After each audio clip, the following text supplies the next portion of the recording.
Hey guys, tonight we begin with something darker than your morning alarm and colder than the office thermostat your co-worker keeps cranking down. We're diving into the lives of medieval servants, those invisible souls who kept castles running while barely keeping themselves alive. Not the romantic Downton Abbey kind. I mean the actual medieval servants, exhausted, freezing, and wondering if hypothermia or their lord's bad mood would kill them first. These weren't people polishing silver and gossiping over tea. They were sleeping in drafty corridors, wearing the same tunic for 6 months, and praying their fingers didn't fall off from frostbite before morning. So before you get comfortable, take a moment to like the video and subscribe, but only if you genuinely enjoy what I do here. And let me know in the comments where you're tuning in from and what time it is for you. It's always fascinating to see who's joining us from around the world, probably from a warm bed, which makes this story even more absurd. Now, dim the lights, maybe turn on a fan for that soft background hum, and let's ease into tonight's journey together. But first, let's pause and think about this. Have you ever complained about your office being too cold? Ever fought with a roommate over the thermostat? Imagine that, but it's 1347. There is no thermostat. Your room is a stone hallway, and your blanket is a moth-eaten sack that smells like a medieval dumpster fire. How did medieval servants survive nights so cold their breath turned to ice? Where did they even sleep? Was there a servant's quarters, or did they just curl up next to the dog? What did they wear? Did anyone care if they froze to death, or were they just expected to show up at dawn and pretend everything was fine? Could you survive a single winter night as a medieval servant, or would you tap out after realising your bed was literally a pile of straw in a corner? And now, congratulations. You've just woken up as a medieval servant. The year is 1347. You're cold, you're exhausted, and you're about to discover that employee benefits won't be invented for another 600 years. Welcome to the coldest, most miserable night shift in history. So, what exactly does it mean to be a medieval servant? Let's be clear. You're not a valued member of the household. You're not part of the family. You're more like human furniture that occasionally needs feeding. Your job is to serve your lord, lady, or master from before dawn until well after dark, doing everything from scrubbing floors to emptying chamber pots, to standing perfectly still holding a candle for 3 hours because your lord is reading. And your pay? Maybe a few pennies a year, some scraps of food, and if you're really lucky, a corner to sleep in that only leaks when it rains, which is always. Let's break down your daily responsibilities, shall we? You wake before the sun even thinks about rising. Your first task, lighting fires. Not just one fire. Every fire in the castle that matters. The lord's chamber, the lady's chamber, the great hall, the kitchen. You're stumbling through pitch-black corridors with flint and steel, trying to coax flames from reluctant kindling, while your fingers are so numb you can barely feel them. Miss a fire or let one die out, and you'll hear about it. Loudly, possibly while being smacked with whatever object is handy. Once the fires are going, it's time to fetch water. Lots of water. From the well or the river, which in winter means breaking through ice first. You haul heavy buckets back and forth, sloshing freezing water on yourself with every step, slowly transforming into a human popsicle. This water is for cooking, cleaning, and washing. Not for you to drink first, mind you. That would be presumptuous. You're just the delivery system. Then comes the breakfast preparation. If you're a kitchen servant, you're chopping, stirring, and hauling pots under the watchful and often abusive eye of the head cook, who has exactly zero patience for mistakes. If you're a chambermaid, you're preparing the lords and ladies' morning meal trays, making sure everything is perfect because God forbid the porridge is too cold or the bread isn't sliced evenly. One complaint from above, and you're in trouble.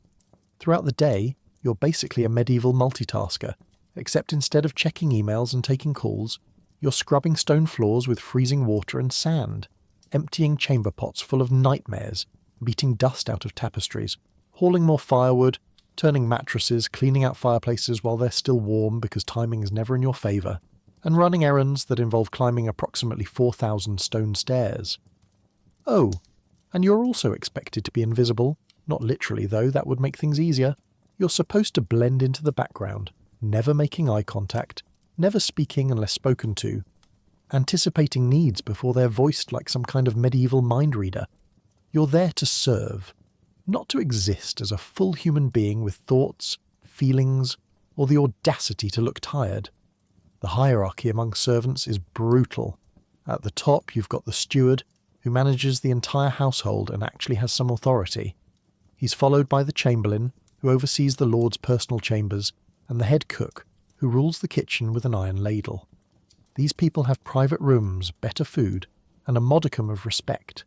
They're still servants, but they're the servants other servants envy. Below them are the skilled servants, chambermaids, butlers, personal attendants. They have specific roles and some job security, assuming they don't screw up catastrophically.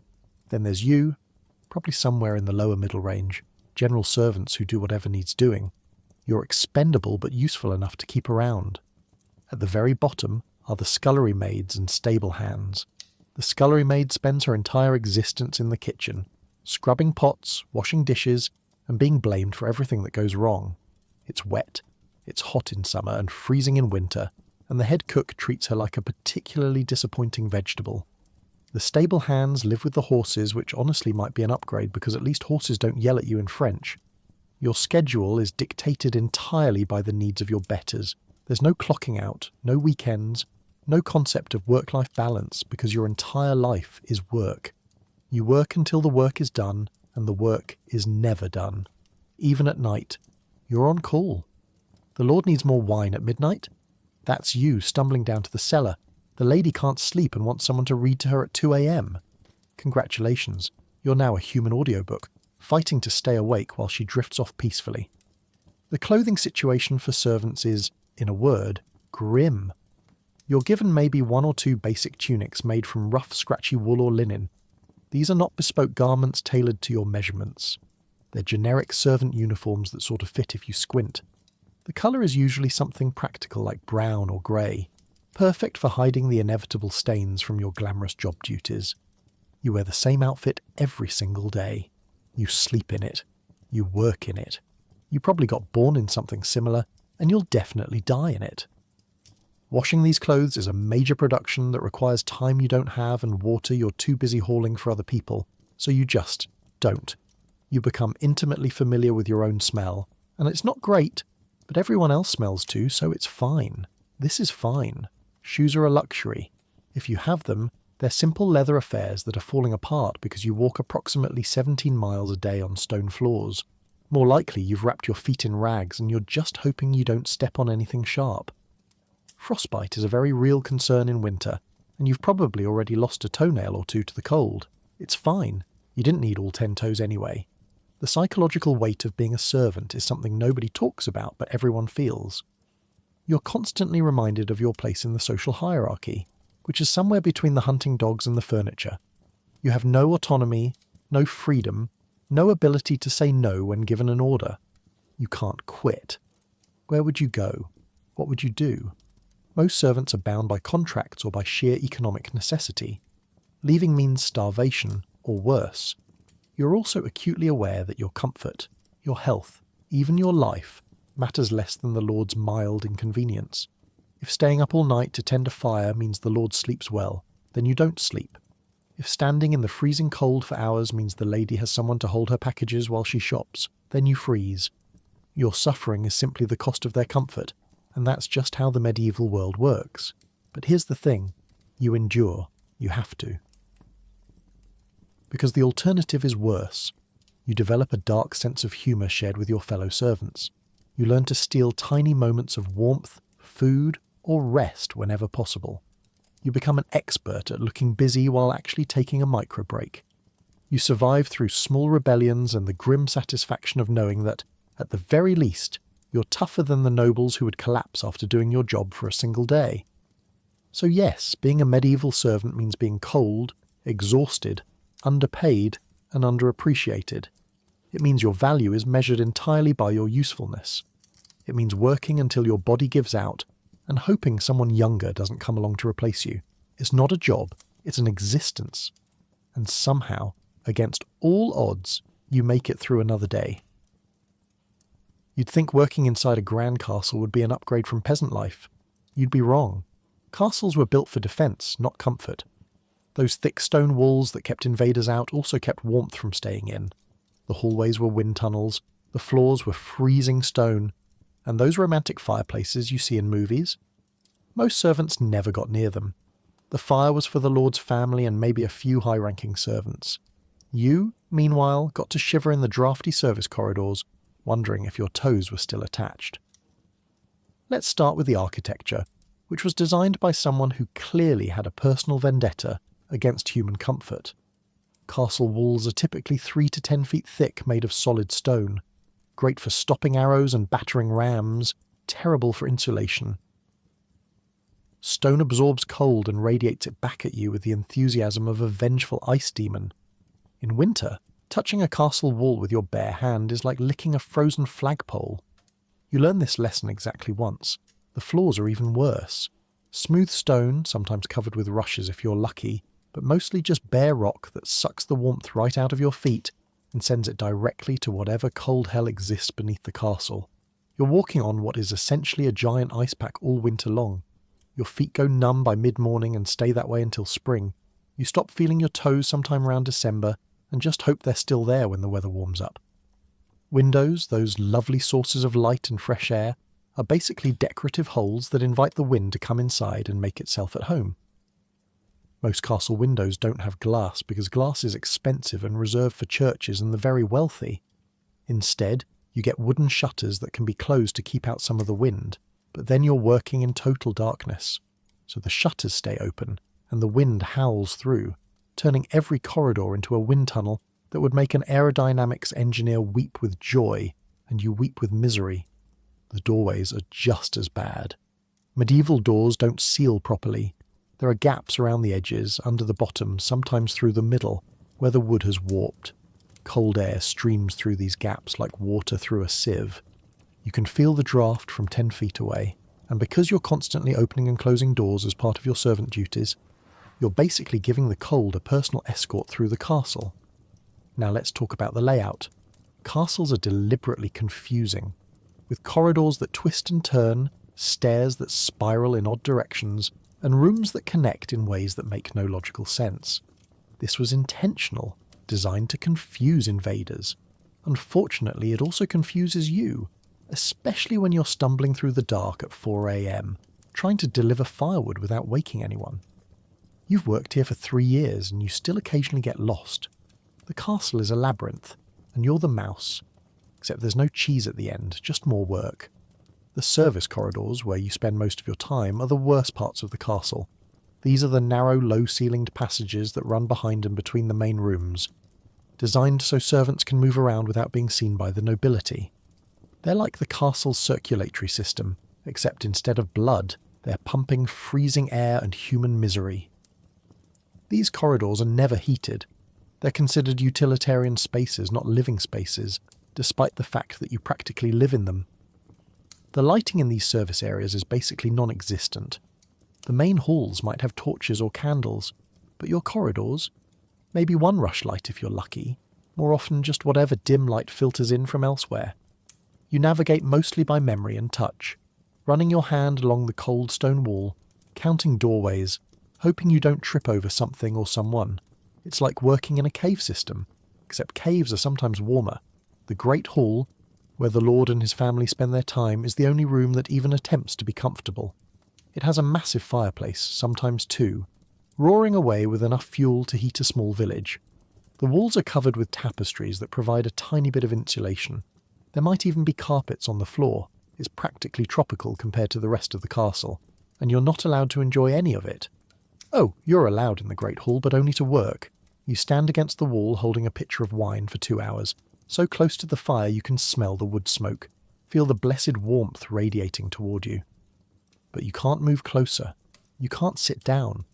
You can't warm your hands, because that would mean putting down the pitcher, and you must be ready to serve at a moment's notice.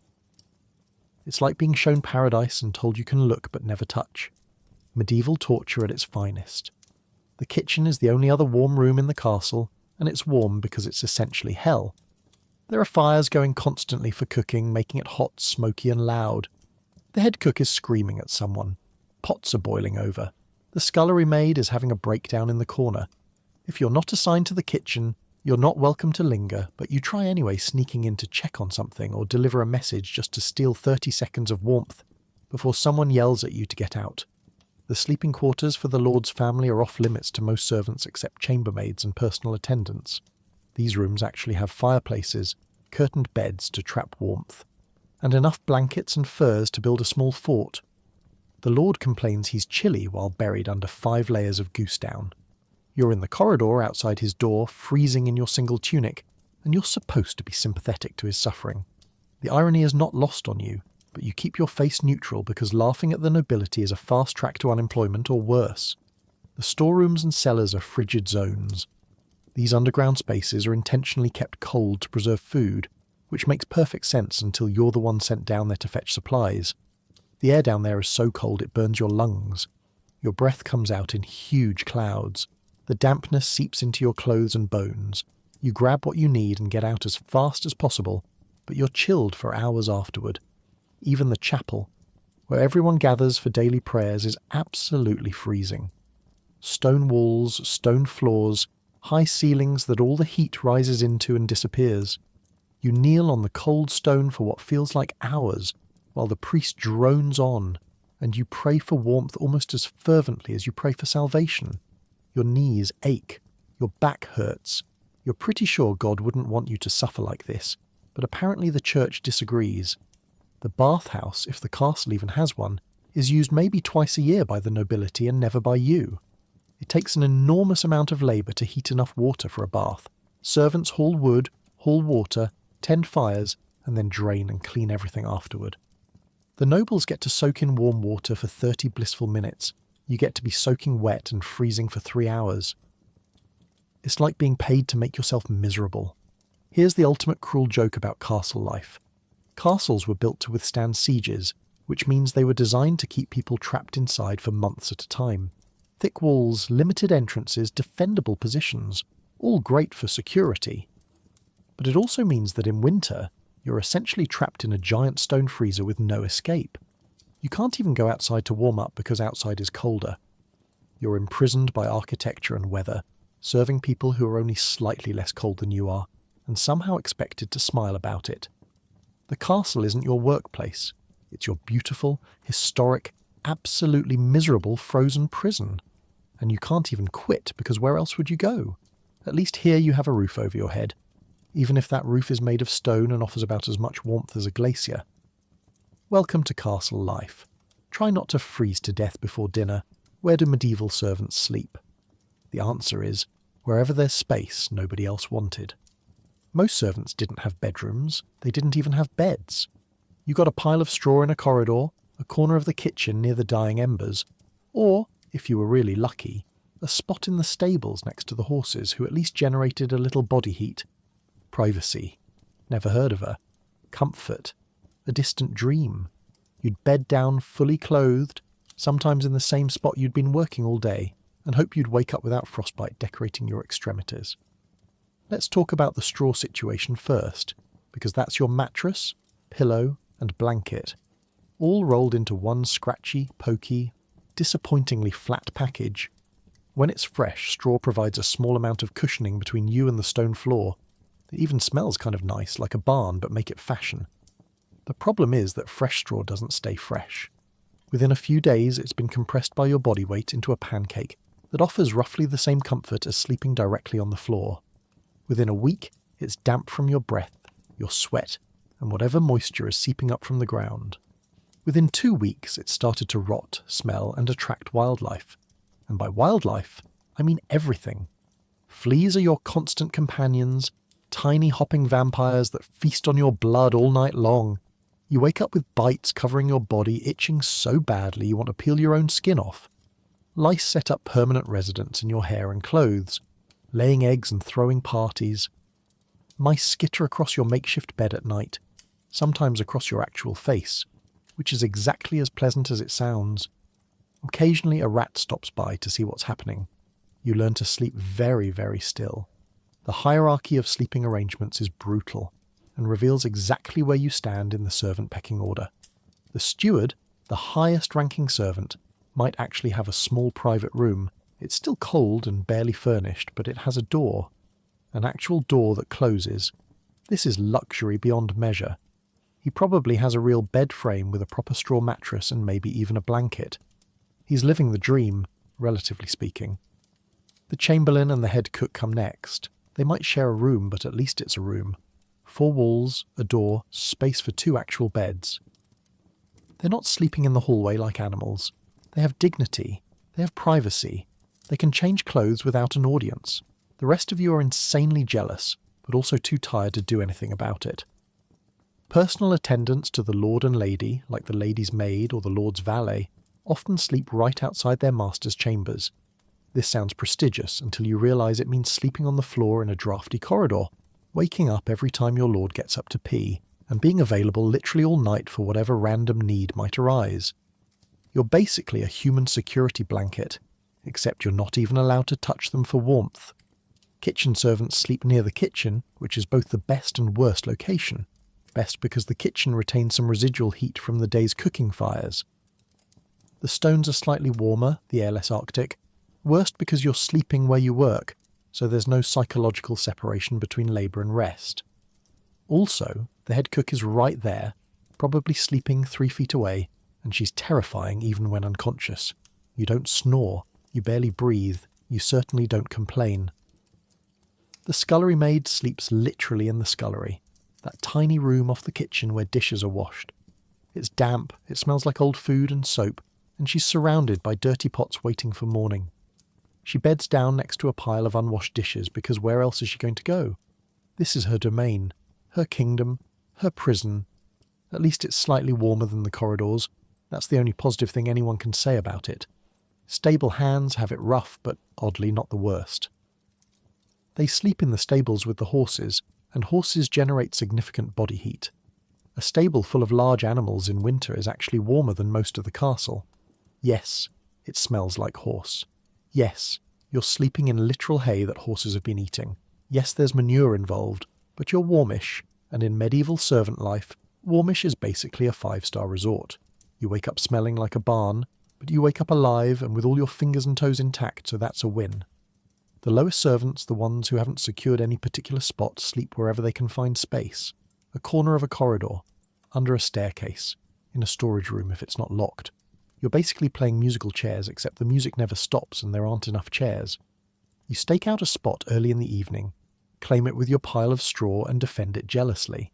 Someone tries to take your corner, there will be words, possibly a shoving match. Sleep real estate is serious business. Privacy is a concept that doesn't exist for servants. You're always sleeping near other people, always. There's no such thing as going to bed alone unless you count being alone with 7 other servants. You undress in front of others, though undressing mostly means removing your shoes if you're wearing any. You sleep in your clothes because taking them off means being colder and having to put them back on at 4 a.m, and nobody has time for that. The sounds of nighttime in the servants' sleeping areas are something special. Snoring, so much snoring. Coughing from people who are definitely sick but can't afford to rest. Teeth chattering. Groaning as people shift positions trying to find a less painful way to lie on stone. The occasional yelp when someone gets bitten by something. Whispered conversations between servants who can't sleep. And through it all, the constant background noise of the castle itself. Wind howling through corridors, distant sounds of livestock, the creak and settle of ancient stones. Blankets are theoretical. If you have one, it's probably a thin, scratchy piece of wool that's more holes than fabric. You share it with whoever you're sleeping next to because sharing increases its effectiveness by maybe 10%. Everyone pulls the blanket toward themselves throughout the night in an unconscious tug of war. You wake up with the blanket wrapped around your feet while your upper body is completely exposed. This is fine. Everything is fine. Your pillow is your arm, or maybe a wadded-up cloak if you own one. Some servants fashion pillows out of straw stuffed into cloth sacks, which works until the straw starts poking through and stabbing you in the face all night. The privileged few might have a bag filled with wool, or feathers salvaged from who knows where. These are guarded like precious jewels because they are precious jewels. A decent pillow can make the difference between sleeping 3 hours and sleeping 2.5 hours. Every minute counts. Getting comfortable is impossible, so you don't even try. You just find the least uncomfortable position and commit to it. You lie on your side with your knees drawn up, trying to conserve body heat. You tuck your hands under your armpits to keep your fingers warm. You pull your cloak over your head to trap your breath and create a tiny pocket of warm air around your face. You do not move once you've found this position, because moving means letting cold air in, and you've worked too hard to build up this pathetic little bubble of almost warmth. Sleep itself is fractured and unsatisfying. You drift off, then wake up because you're cold. You drift off again, then wake up because someone kicked you. You drift off a third time, then wake up because it's time to start work. You never hit deep sleep. You never dream, or if you do, you don't remember them. Sleep is just a slightly less conscious form of suffering, a brief intermission between shifts of actual work, and yet somehow you treasure these few hours. As miserable as your sleeping arrangements are, they represent the only time in your entire day when nobody's ordering you round. You're not hauling water or scrubbing floors or standing at attention. You're just lying there, existing, trying not to freeze to death. It's not rest, not really, but it's the closest you get, and when that rough hand shakes you awake before dawn, you'll leave your pile of straw, your corner of stone floor, your spot next to the snoring cook, and you'll face another day of service. Because that's what you do. That's what you've always done. You sleep badly, wake up exhausted, and somehow keep going. Your bedroom is a joke. Your bed is a crime against ergonomics. But it's yours, sort of, and that has to be enough. Medieval servants didn't have winter wardrobes. You had one outfit, maybe two if your master felt generous or guilty. So when winter hit, you wore everything you owned at the same time. A linen under tunic, a wool tunic over that, maybe a patched cloak if you'd managed to borrow, one from the storage room. Socks? Laughable. You wrapped your feet in rags and stuffed them into worn-out shoes held together with hope and twine, and you didn't wash any of it because washing meant being wet, and wet meant frozen, and frozen meant dead. So yes, you stank. Everyone stank. It was just part of the winter servant aesthetic. Let's start with the base layer, your linen undertunic. This is the closest thing to underwear you've got. A simple shift made from rough linen that feels like sleeping on a burlap sack. When it's new, it's stiff and scratchy, rubbing your skin raw in places you didn't know could chafe.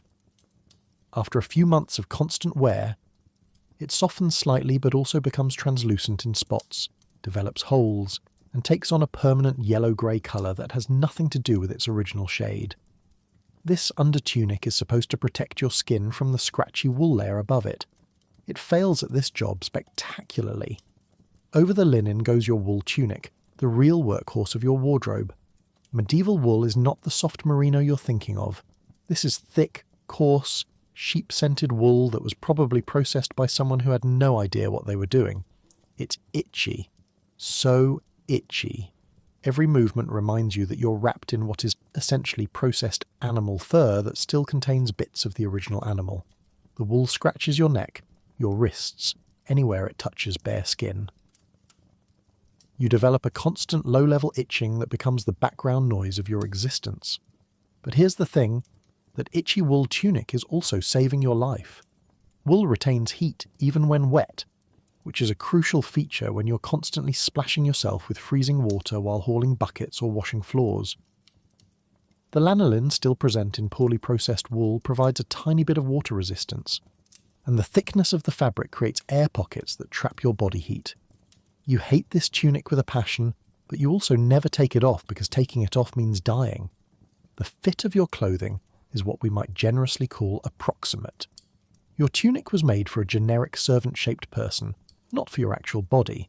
It might be too long, dragging on the ground and getting soaked every time you walk through a puddle. It might be too short, exposing your wrists and ankles to the biting cold.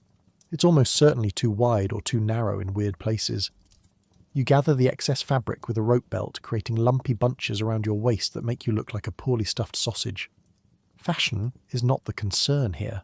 Not freezing to death is the concern. Over the wool tunic you add whatever else you can find. A second tunic if you own one, even if it's more holes than fabric. A vest made from old leather scraps sewn together. A shawl that used to belong to someone who died last winter, and you try not to think about that too much. Each layer adds a tiny bit of insulation, trapping a bit more warm air next to your body.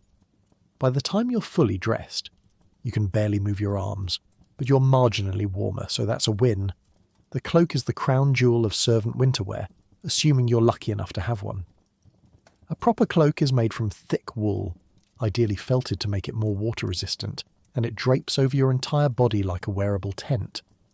The problem is that proper cloaks are expensive, and servants don't get expensive things. Your cloak, if you have one, is probably a threadbare hand-me-down that's been patched so many times it looks like a quilt made by someone having a mental breakdown. But it's still a cloak, and it still provides a crucial outer layer against the wind. Some servants get creative with their cloaks. You might line yours with additional scraps of fabric, creating a quilted effect. You might attach a hood using leather thongs. Even though the hood is too small and keeps falling off, you might tie the cloak shut with a piece of rope because the original clasp broke 3 winters ago. Your cloak is a work in progress, constantly being modified and repaired, held together by determination and increasingly desperate stitching. Now let's talk about extremities, because that's where you lose heat the fastest, and where frostbite loves to set up shop. Your hands are in constant contact with cold water, cold stone, and cold metal. Gloves would be wonderful. Gloves are also not happening. If you're incredibly lucky, you might have a pair of mittens made from scrap wool, but they're so bulky you can't do any actual work while wearing them. So you work with bare hands, watching your fingers turn red, then white, then an alarming shade of blue. You shove your hands under your armpits whenever possible, trying to restore circulation, doing a little dance of pain as feeling returns. Your feet have it even worse. Proper boots are for rich people and high-ranking soldiers. You get leather shoes that were cheaply made, poorly fitted, and have been worn by at least 3 other servants before you. The leather is cracked and stiff. The soles are so thin you can feel every pebble on the ground. There are holes that let in water, snow, and cold air. You stuff these shoes with rags, straw, or moss, creating a kind of insulation that works until it gets wet, which happens immediately. The rag wrapping technique for feet is an art form. You take long strips of cloth, whatever you can find, and wrap them around your feet and ankles like medieval bandages. The goal is to create layers of fabric that trap warm air and provide padding. The reality is that you end up with lumpy, uneven bundles that make your shoes fit even worse and fall apart after a few hours of walking. You rewrap your feet multiple times a day, sitting on cold stone floors, unwinding wet rags, trying to find dry spots to put against your skin. Hats are another theoretical piece of clothing that would be great to have. A hood helps if your cloak has one, but a proper hat that covers your ears and forehead would be life-changing. Most servants make do with wrapping cloth around their heads, creating improvised turbans that look ridiculous, but provide a tiny bit of warmth. You wrap fabric around your head, tie it under your chin, and pray it doesn't fall off while you're working. It usually falls off. The real secret to surviving winter as a servant is never ever taking off your clothes. You sleep fully dressed. You work fully dressed. You eat, pray, and exist in the same outfit for months on end. The only time you partially undress is when you absolutely have to, like if you've fallen into the moat or gotten completely soaked, and even then you only remove the outer layers and try to dry them while still wearing everything else. This creates a fascinating ecosystem on your body. The constant warmth and moisture trapped by your layers create the perfect breeding ground for parasites. Lice live in your hair and the seams of your clothing. Fleas hop between layers, setting up entire civilizations in the folds of your tunic. You can feel them moving sometimes, a constant creeping sensation that you learn to ignore because there's nothing you can do about it. Everyone has bugs. If you don't have bugs, you're not wearing enough layers. The smell is indescribable, but I'll try anyway. It's a combination of old sweat, wool that's been damp for months, smoke from the fires you tend, the various substances you handle during work, and the general funk of unwashed medieval human. You marinate in this smell all winter long. Your nose adjusts after a while, entering a state of olfactory self-defense where it just stops reporting the bad news. Other people can smell you from across the room, but you're mostly nose-blind to your own stench. Here's the cruel irony. All these layers make you look bulkier and more shapeless, which makes you even more invisible to the nobility. They see a lumpy figure moving through the corridors and their eyes just slide right past you. You're not a person. You're just another piece of the castle furniture, one that happens to move and occasionally smell bad. The layers that keep you alive also erase your identity. But you know what? Those layers work. That disgusting, smelly, itchy, uncomfortable combination of clothing keeps you alive through winter. Your medieval servant fashion sense is an insult to aesthetics everywhere, but it's also a testament to human ingenuity and the will to survive. You look like a walking pile of rags held together with rope and poor decisions, but you're a warm walking pile of rags, and that's all that matters.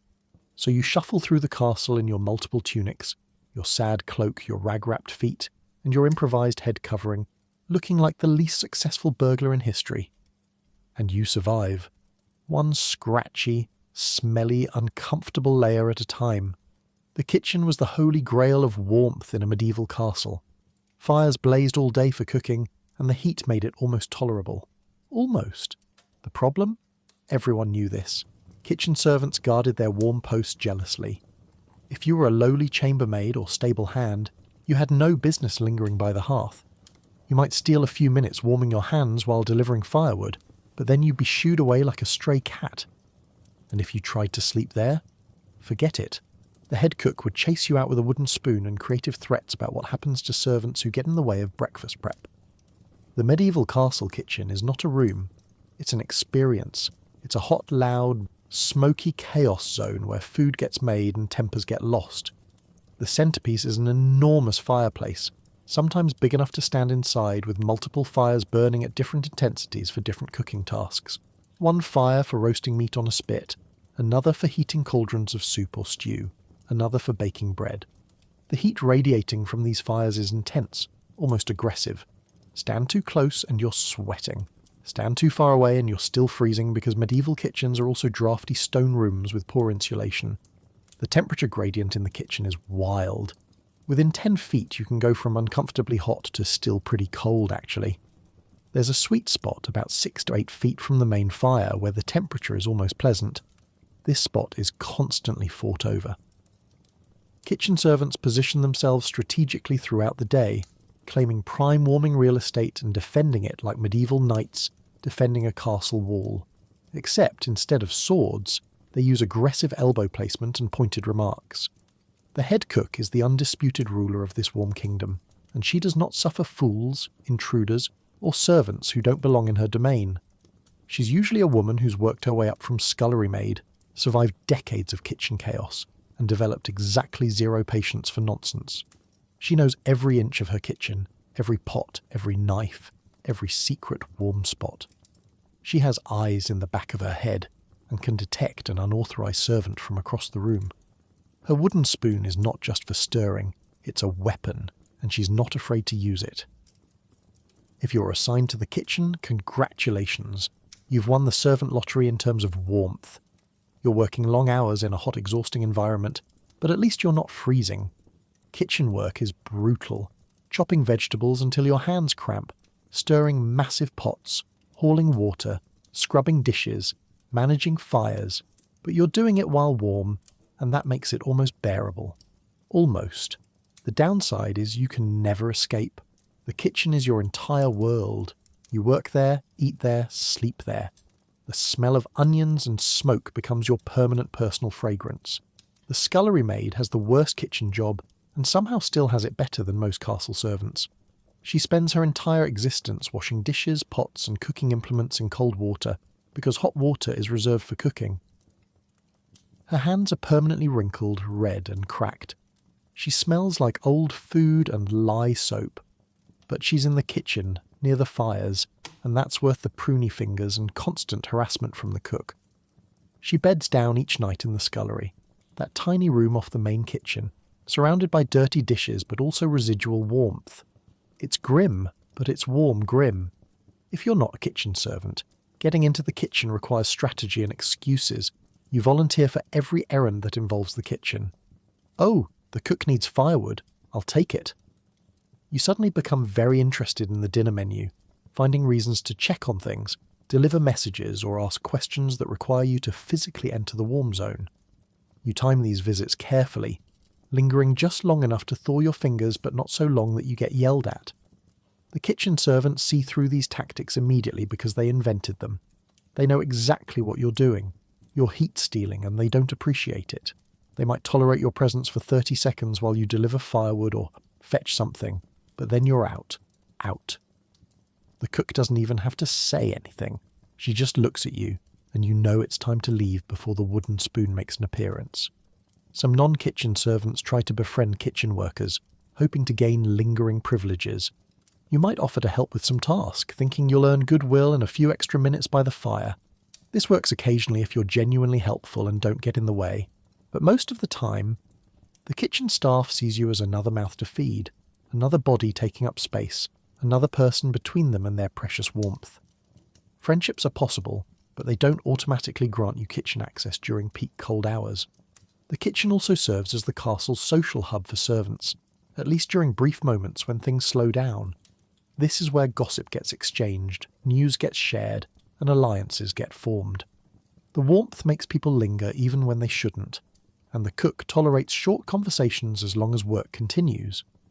You learn everything in the kitchen: who's sleeping with whom, which noble is in financial trouble, what the Lord said at dinner that everyone's whispering about. Information flows as freely as the smoke from the fires. Meal preparation times are when the kitchen reaches peak chaos. Multiple fires burning at maximum intensity, multiple pots boiling, multiple people rushing around with sharp knives and hot liquids. The temperature becomes almost unbearable. Servants are sweating, the cook is yelling instructions, someone always burns something slightly, and the scullery maid is having a quiet crisis about the mountain of dishes accumulating. This is not the time to wander in looking for warmth. This is the time to stay far away unless you want to get recruited into emergency food prep duty. The kitchen fires are tended constantly, which means someone always has the job of keeping them going. This involves adding wood, adjusting logs, raking coals, and generally babysitting flames. It's hot work, the kind that makes you sweat even in winter. But it's also a coveted position because you're right next to the heat source. The fire tender gets to be warm all day, every day. Other servants eye this job with barely concealed jealousy. Some kitchen servants rotate the fire tending duty to be fair. Others claim it as a permanent position and guard it viciously. The ovens are another heat source, though less accessible. Medieval castle kitchens often have brick or stone ovens for baking bread. These ovens get incredibly hot and then slowly release that heat over hours. Servants learn to position themselves near the ovens during baking days, soaking up the radiant warmth. The area around the ovens becomes prime real estate. You might see 3 or 4 servants clustered nearby, all pretending to have legitimate business there, all actually just basking in the ambient heat like medieval lizards on a rock. Food scraps and meals provide another warm benefit of the kitchen. Hot food is warm food, and eating something hot temporarily warms you from the inside.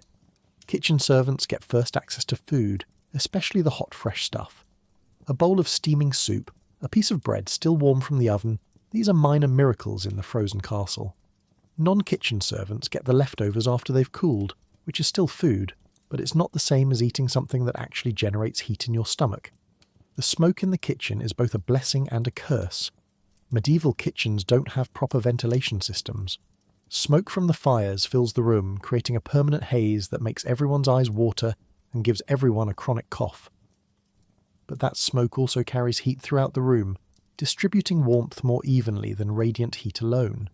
You're essentially being smoked like a ham, slowly and constantly, but you're also warm.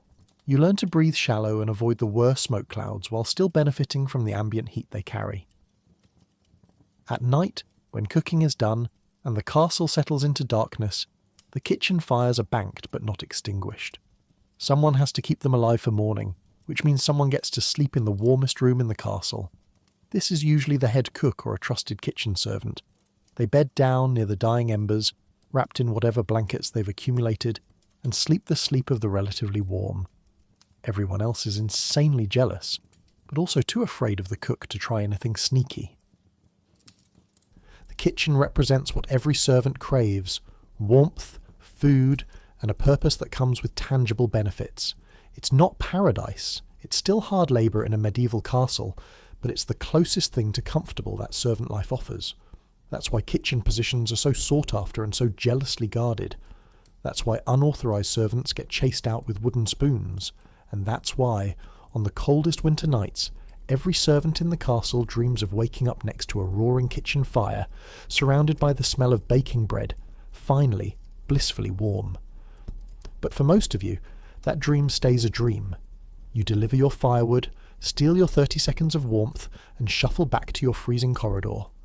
The kitchen was warm, the memory of warmth carries you for maybe another hour, and then you're cold again, counting down the minutes until you have another excuse to visit paradise. Someone has to keep the fires burning, and that someone is you. Hauling firewood in medieval winter is a special kind of torture. You trudge through snow, ice and mud to the woodpile, if there is one, load your arms until they scream, then drag it all back inside. Your fingers go numb, your back aches, and if you drop the wood or don't bring enough, you'll hear about it from everyone. But here's the cruel irony. You spend all day moving firewood to keep other people warm, and you barely get to enjoy the fire yourself. It's like being a pizza delivery driver who's allergic to pizza. Let's start with the woodpile, assuming your castle has organised itself enough to maintain one. This is typically located outside, because of course it is, in some partially covered area that protects the wood from the worst of the rain and snow, but definitely not all of it. The wood is stacked in enormous piles, logs of various sizes ranging from small kindling to massive chunks that require 2 people to carry. Your job is to assess what's needed. Small stuff for starting fires, medium pieces for maintaining them, large logs for the overnight burn, and then somehow transport all of it inside. The wood itself is a mixed bag, literally. Some of it is properly seasoned, dried for months or even years until it burns clean and hot. This is the good wood, reserved for the Lord's chambers and the Great Hall. Then there's the mediocre wood, somewhat dry, burns okay, smokes a bit. This goes to the kitchen and secondary rooms. Finally, there's the terrible wood, still damp, filled with sap. Barely burns at all and produces choking black smoke when it does. Guess which wood you're using in the servants' areas. If you guessed terrible, congratulations, you understand medieval hierarchy. Carrying firewood is an art form that you master through pain and repetition. You can't just grab an armful and go. You have to stack the pieces carefully, balancing them against your chest and in the crook of your arms, distributing the weight so you don't drop everything halfway back. Small pieces go on the bottom for stability. Larger pieces on top, but not so large they're unstable. You create a kind of wooden tower against your body, held in place by your arms, your chin, and hope. The walk from the woodpile to wherever the fire needs feeding is a medieval obstacle course. In summer, it's merely exhausting. In winter, it's a death-defying adventure. The path is covered in ice, snow, mud, or some nightmarish combination of all three. You can't see your feet because your arms are full of wood. You can't catch yourself if you slip because your hands are occupied. So you shuffle carefully, testing each step, praying to every saint you can remember that you don't go down. When you do slip, and you will, repeatedly, the results are spectacular. Wood scatters everywhere, rolling into snowdrifts, under bushes, into puddles. You land hard on your arse, your elbows, your knees, whichever body part breaks your fall. You lie there for a moment, stunned and cold, contemplating your life choices. Then you get up, gather all the scattered wood, restack it and continue because there's no other option. Nobody's coming to help. This is your job. Your hands are the real victims of firewood duty. In the cold, the wood feels even rougher, splinters driving into your frozen fingers with sadistic precision. You can't feel the splinters at first because your hands are too numb, but later, when you finally warm up, they make their presence known. You spend evenings picking splinters out of your palms with a needle, by firelight if you're lucky, in darkness if you're not. Your hands develop calluses thick enough to be armour, but somehow splinters still find a way through. The volume of firewood a medieval castle requires is staggering. It's not just the Great Hall and the Lord's chambers that need fires. The kitchen alone burns through enormous amounts of wood every single day. Then there are the ladies' chambers, guest rooms if there are visitors, the occasional fire in the chapel, warming fires for various nobles and high-ranking servants. Each fire needs constant feeding. You make the same trip dozens of times a day, back and forth, woodpile to castle, castle to woodpile, an endless loop of frozen misery. Different rooms have different wood requirements, and you're expected to know all of them. The Lord's chamber gets the best wood, delivered frequently in small amounts so the fire never dies, but also never smokes. The Great Hall needs massive logs that burn for hours, because nobody wants to tend that fire constantly during a feast. The kitchen needs a constant supply of various sizes, because different cooking tasks require different fires. Get it wrong, bring too much, too little, the wrong size, and someone will let you know loudly and with insults. Timing is critical. You can't let any fire die out completely because restarting a fire from scratch is a massive pain and uses precious resources like tinder and the few matches or flint and steel sets the castle owns. But you also can't oversupply because storing extra wood inside creates clutter and the risk of someone tripping over it. So you develop a sense of fire timing, learning to judge when each fire needs feeding, creating a mental schedule that runs constantly in your head. Some servants specialise in firewood duty, becoming the castle's unofficial fire managers. They know every fireplace, every quirk, which chimneys draw well, and which ones smoke up the room. They know which wood burns fastest, which produces the most heat, which makes the least smoke. This knowledge is valuable but also means they're stuck with firewood duty forever, because they're too useful to reassign. Congratulations on your expertise. Now enjoy hauling wood until your back gives out. The woodpile needs constant maintenance, which is a job on top of the job. Wood must be stacked properly to allow air circulation and prevent rot. New wood deliveries, when they arrive, need to be integrated into the existing pile. The area around the woodpile needs to be kept clear of snow in winter so you can actually access it. And someone needs to keep track of supply levels and alert the steward when stocks are running low, which requires counting, which requires being able to count, which not all servants can do. Running out of firewood is a castle emergency. It means someone failed at their job, probably you, and now everyone is cold and angry about it. The lord is cold, which means the steward is stressed, which means every servant is getting yelled at. Preventing this disaster requires constant vigilance and a slight tendency toward hoarding. You always bring a little more wood than you think you'll need. You check the pile obsessively. You mentally calculate consumption rates like a medieval accountant with a doctorate in fire management. The physical toll of firewood duty is cumulative and permanent. Your back develops a chronic ache from the constant bending and lifting. Your shoulders protest every morning when you wake up.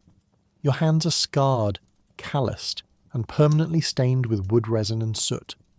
You develop a distinctive firewood hauler walk, slightly stooped, arms held a bit away from your body because that's the position they're in for 8 hours a day. Other servants can identify you from across the courtyard just by your posture. Here's the absolute worst part. After spending all day ensuring everyone else has roaring fires, you return to your cold corner to sleep. You've handled enough firewood to heat a small village, and your reward is a pile of straw in a drafty corridor. You might get to warm your hands briefly at the kitchen fire if the cook is feeling generous. You might steal a few seconds next to the Great Hall fireplace while delivering logs. But sustained warmth, the kind that actually makes you feel human again, that's not for you. Sometimes you fantasize about burning it all, not actually setting fire to the castle. You're cold, not insane, but just imagining what it would be like to take all that wood you've hauled and build yourself a massive bonfire and sit next to it for hours, doing nothing, just being warm. It's a beautiful dream. It will never happen. The wood belongs to the Lord and you're just the delivery system. The irony isn't lost on you. You're the reason everyone else survives winter. Without you, the fires die, the castle freezes, and the nobles discover what it's like to live like you do every single day. You're essential. You're also completely unappreciated and still freezing. The firewood you carry is literally life-sustaining warmth, and you're allowed to touch it, move it, stack it, feed it to hungry flames, but never ever enjoy it yourself for more than a stolen moment, and yet you keep going. Because someone has to do it, and that someone is you. You master the art of carrying impossible loads without dropping them. You learn to walk on ice without falling more than twice per trip. You develop a sixth sense for when fires need feeding. You become a firewood hauling machine, efficient and uncomplaining, because complaining doesn't make you warmer and might get you fired. So you trudge through the snow one more time, arms full of wood, fingers numb, back aching, heading toward a fire you'll feed but never feel. You drop off your load, maybe warm your hands for 10 seconds, then head back out into the cold, because somewhere in the castle, another fire is getting low, and someone needs to keep it burning, and that someone, always and forever, is you. The Great Hall is where the Lord and his family dine. entertain guests, and bask in the glow of a massive roaring fireplace. It's warm, it's bright, it's everything you dream about while shivering in the corridor, and you're not allowed in. Well, you're allowed in to serve food, pour wine, and stand at attention for hours. But the moment your tasks are done, you're dismissed back to the cold.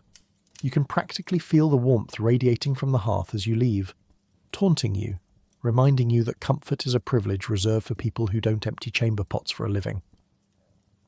The Great Hall is the architectural and social centrepiece of the castle, a massive room with soaring ceilings, elaborate tapestries covering the stone walls, and long tables where the nobility feast and conduct business.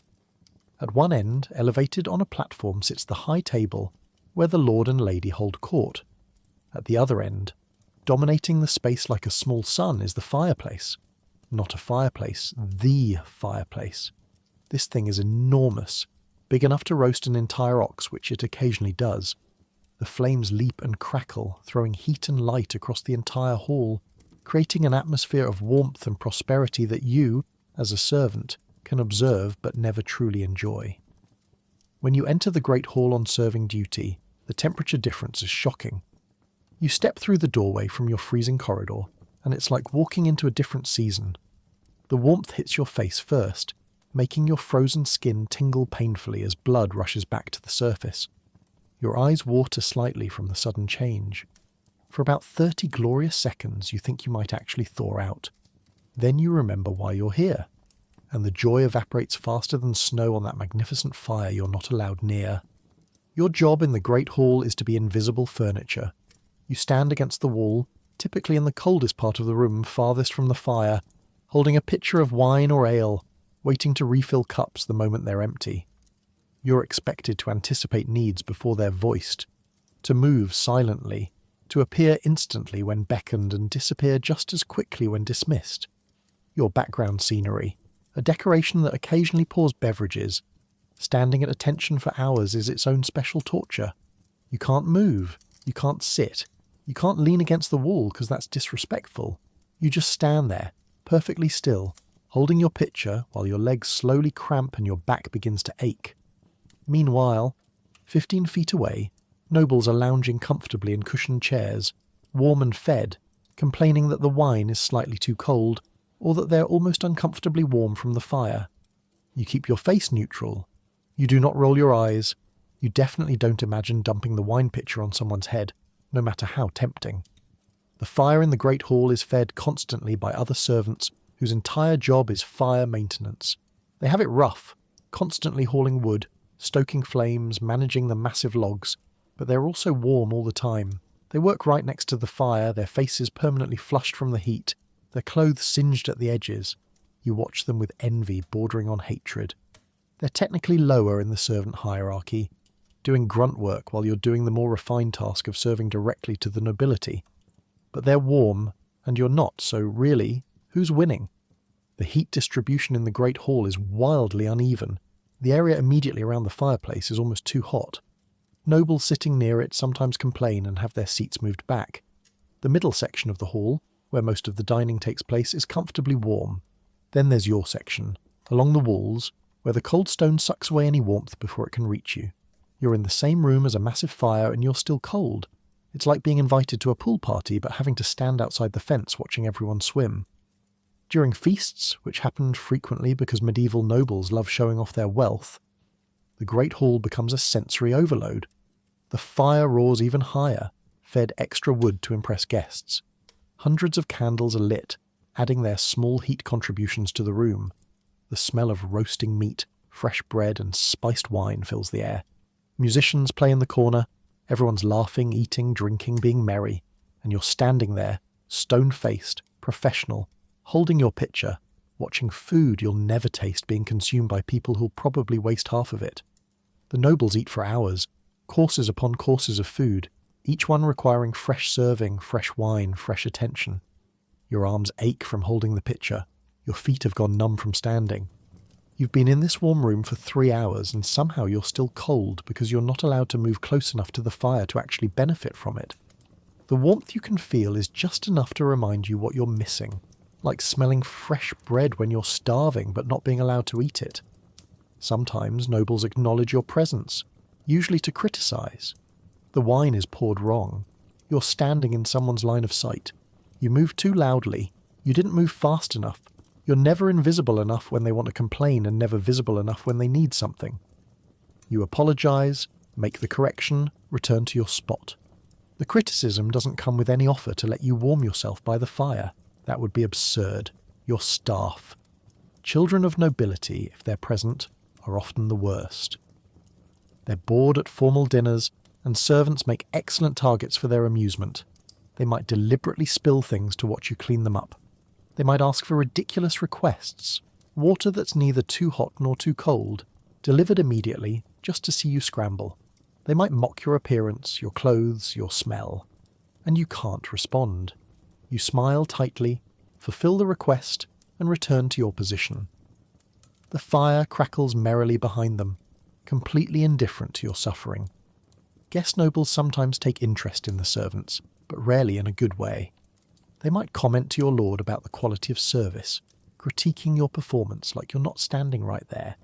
They might compare you unfavourably to their own servants back home. Occasionally, a visiting noble makes inappropriate advances toward attractive servants, which creates a whole nightmare situation where you can't say no without insulting a guest, but accepting means different kinds of trouble. The warm, civilized Great Hall suddenly feels much more dangerous. The end of a feast is when your real work begins. After the nobles leave, full and happy and warm, heading off to their heated chambers, you and the other servants clean up. The tables are filthy with spilled food and drink. Plates and cups are scattered everywhere. The floor is covered in dropped scraps, bones, and mysterious stains. You gather everything, haul it to the kitchen, scrub the tables, sweep the floor, and restore the hall to its pristine state. This takes hours. Here's the one silver lining. During cleanup, you're finally allowed near the fire. By this point, it's dying down, the nobles having taken all the best heat with them, but it's still burning. You position yourself as close as possible while working, soaking up whatever warmth remains. You stretch out the cleaning process, taking extra time on tasks near the fireplace. These might be the warmest minutes of your entire day, and you're spending them scrubbing wine stains off wooden tables, but you'll take it. Sometimes, if you're very lucky and the head servant isn't watching too carefully, you can steal a moment just standing by the fire, hands extended toward the fading flames, eyes closed, pretending for 30 seconds that you're a noble who gets to feel this warmth whenever you want. It's a small rebellion, a tiny theft of comfort. Then someone coughs or calls your name, and you're back to work. The moment shattered, but the memory of warmth carrying you forward. The Great Hall represents everything about medieval castle life that's deeply unfair. It's a room specifically designed for comfort and grandeur, heated beautifully, decorated lavishly, filled with abundance. And you, the person who made all of it possible, who hauled the firewood, prepared the food, served the wine, cleaned the mess, you get to experience it only as an observer, never as a participant. You're allowed to work in paradise but never rest there. As you finish cleaning and prepare to leave, you take one last look at the fireplace. The embers are glowing softly, still radiating a gentle warmth into the now empty hall. Tomorrow you'll be back, standing at attention along the cold wall, watching nobles enjoy what you can only dream about. The fire will roar again, the hall will fill with warmth and laughter again, and you'll be cold again, professional and invisible, serving the people who have everything while you have nothing but numb feet and the fading memory of stolen warmth. You head back to your corridor, to your pile of straw, to your freezing reality. The temperature drops with every step away from the Great Hall. By the time you reach your sleeping spot, you're shivering again, the brief warmth of cleanup already forgotten by your body.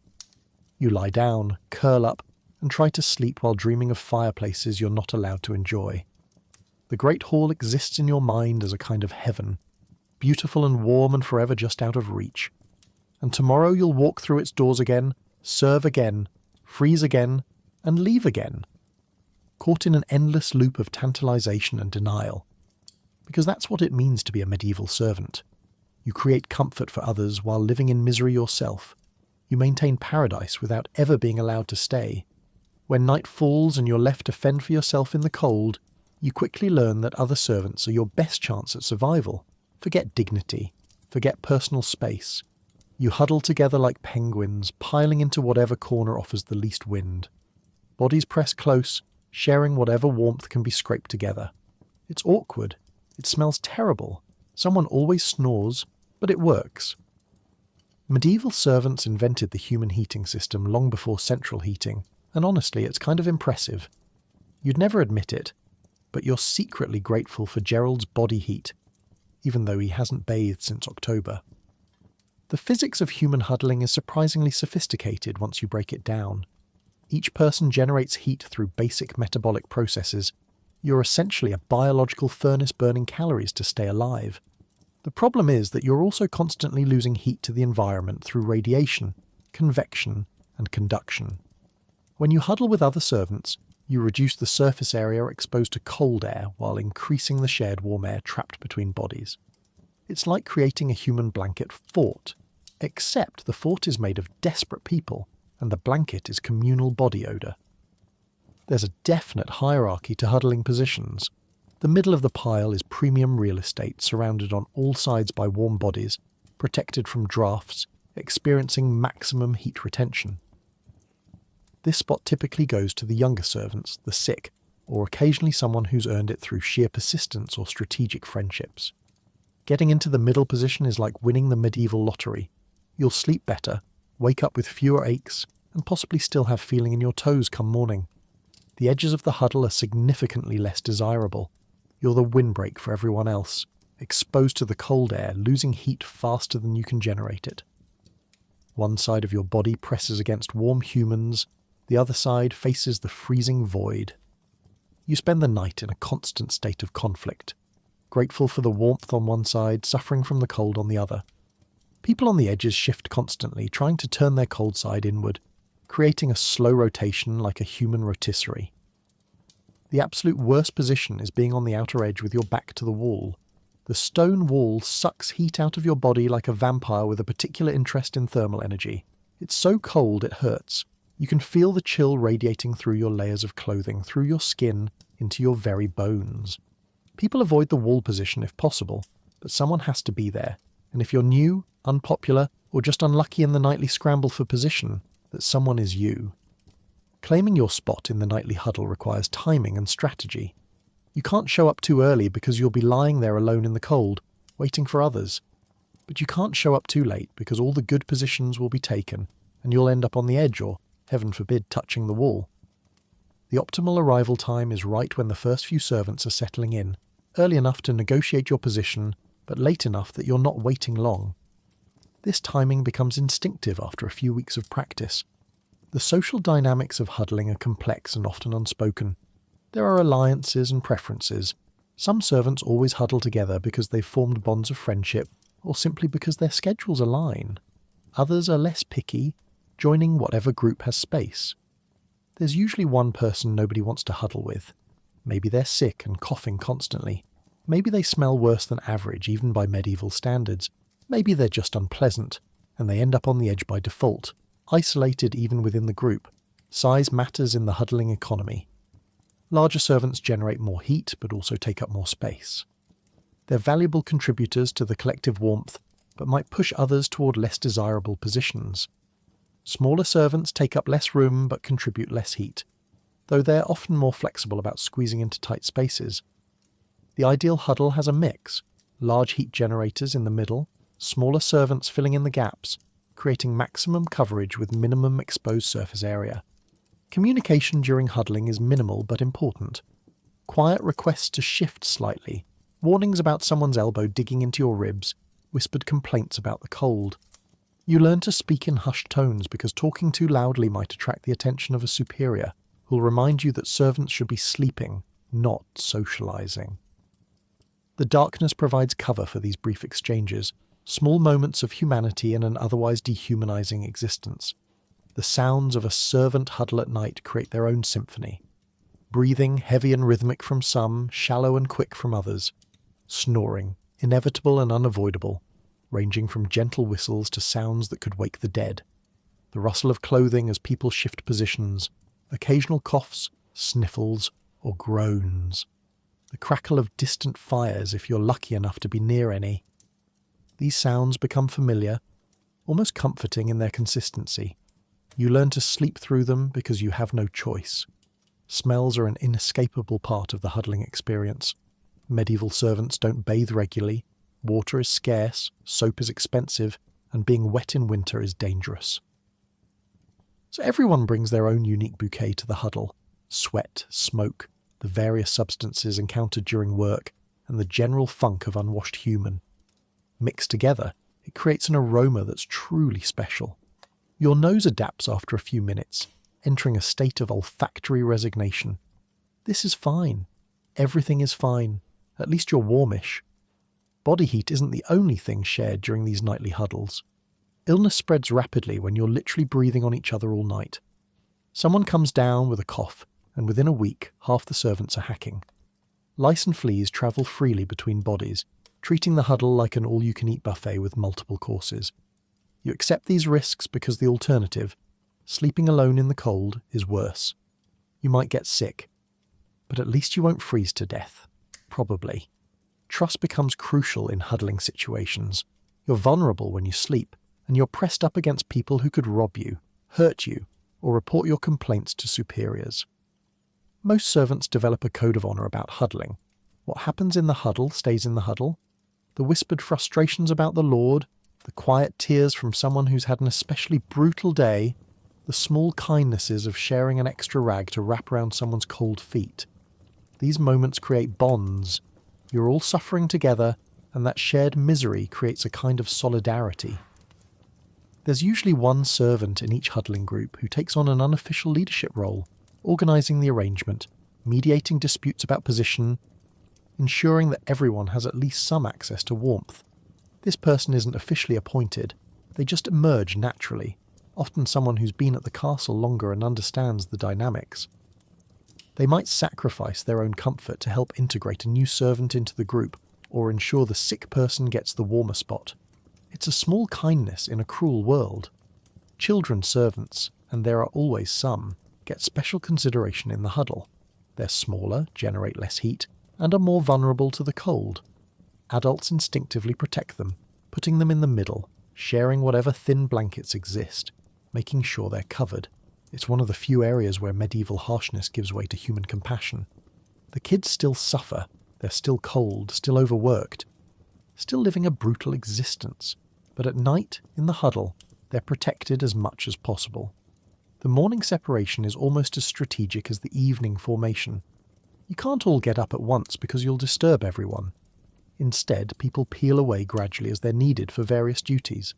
The early risers, those who tend fires or prepare breakfast, extract themselves carefully, trying not to wake others. The remaining servants automatically adjust, closing the gaps, maintaining the warmth bubble for as long as possible. The last person to leave, usually the one with the latest start time, enjoys a few precious minutes of maximum warmth before facing the day. Conflicts within the huddle are generally avoided because everyone understands the stakes. If you cause drama, you might find yourself excluded from the group, forced to sleep alone in the cold, so people tolerate annoyances, overlook minor offences, and generally maintain peace. There's an unspoken agreement. We're all in this together, and we need each other to survive. Petty feuds can wait until daylight. At night we huddle or we freeze. Some servants develop close relationships through huddling, friendships forged in shared suffering and proximity. You learn a lot about people when you're pressed against them in the dark for 8 hours every night. You learn who snores, who has nightmares, who shivers most violently, who gives up the best position without complaint. These observations create intimacy, not romantic necessarily, but human. You become a family of sorts, a cold, miserable, slightly smelly family that keeps each other alive through winter. The psychological impact of huddling is complex. On one hand, it strips away dignity and privacy, reducing you to a survival animal seeking warmth. On the other hand, it provides connection, community, and the reassurance that you're not alone in your suffering. You're part of something, even if that something is just a pile of freezing servants in a castle corridor. That belonging matters. It might not make you warm, but it makes you human. As winter deepens and the nights grow longer, the huddles grow tighter, more desperate, more essential.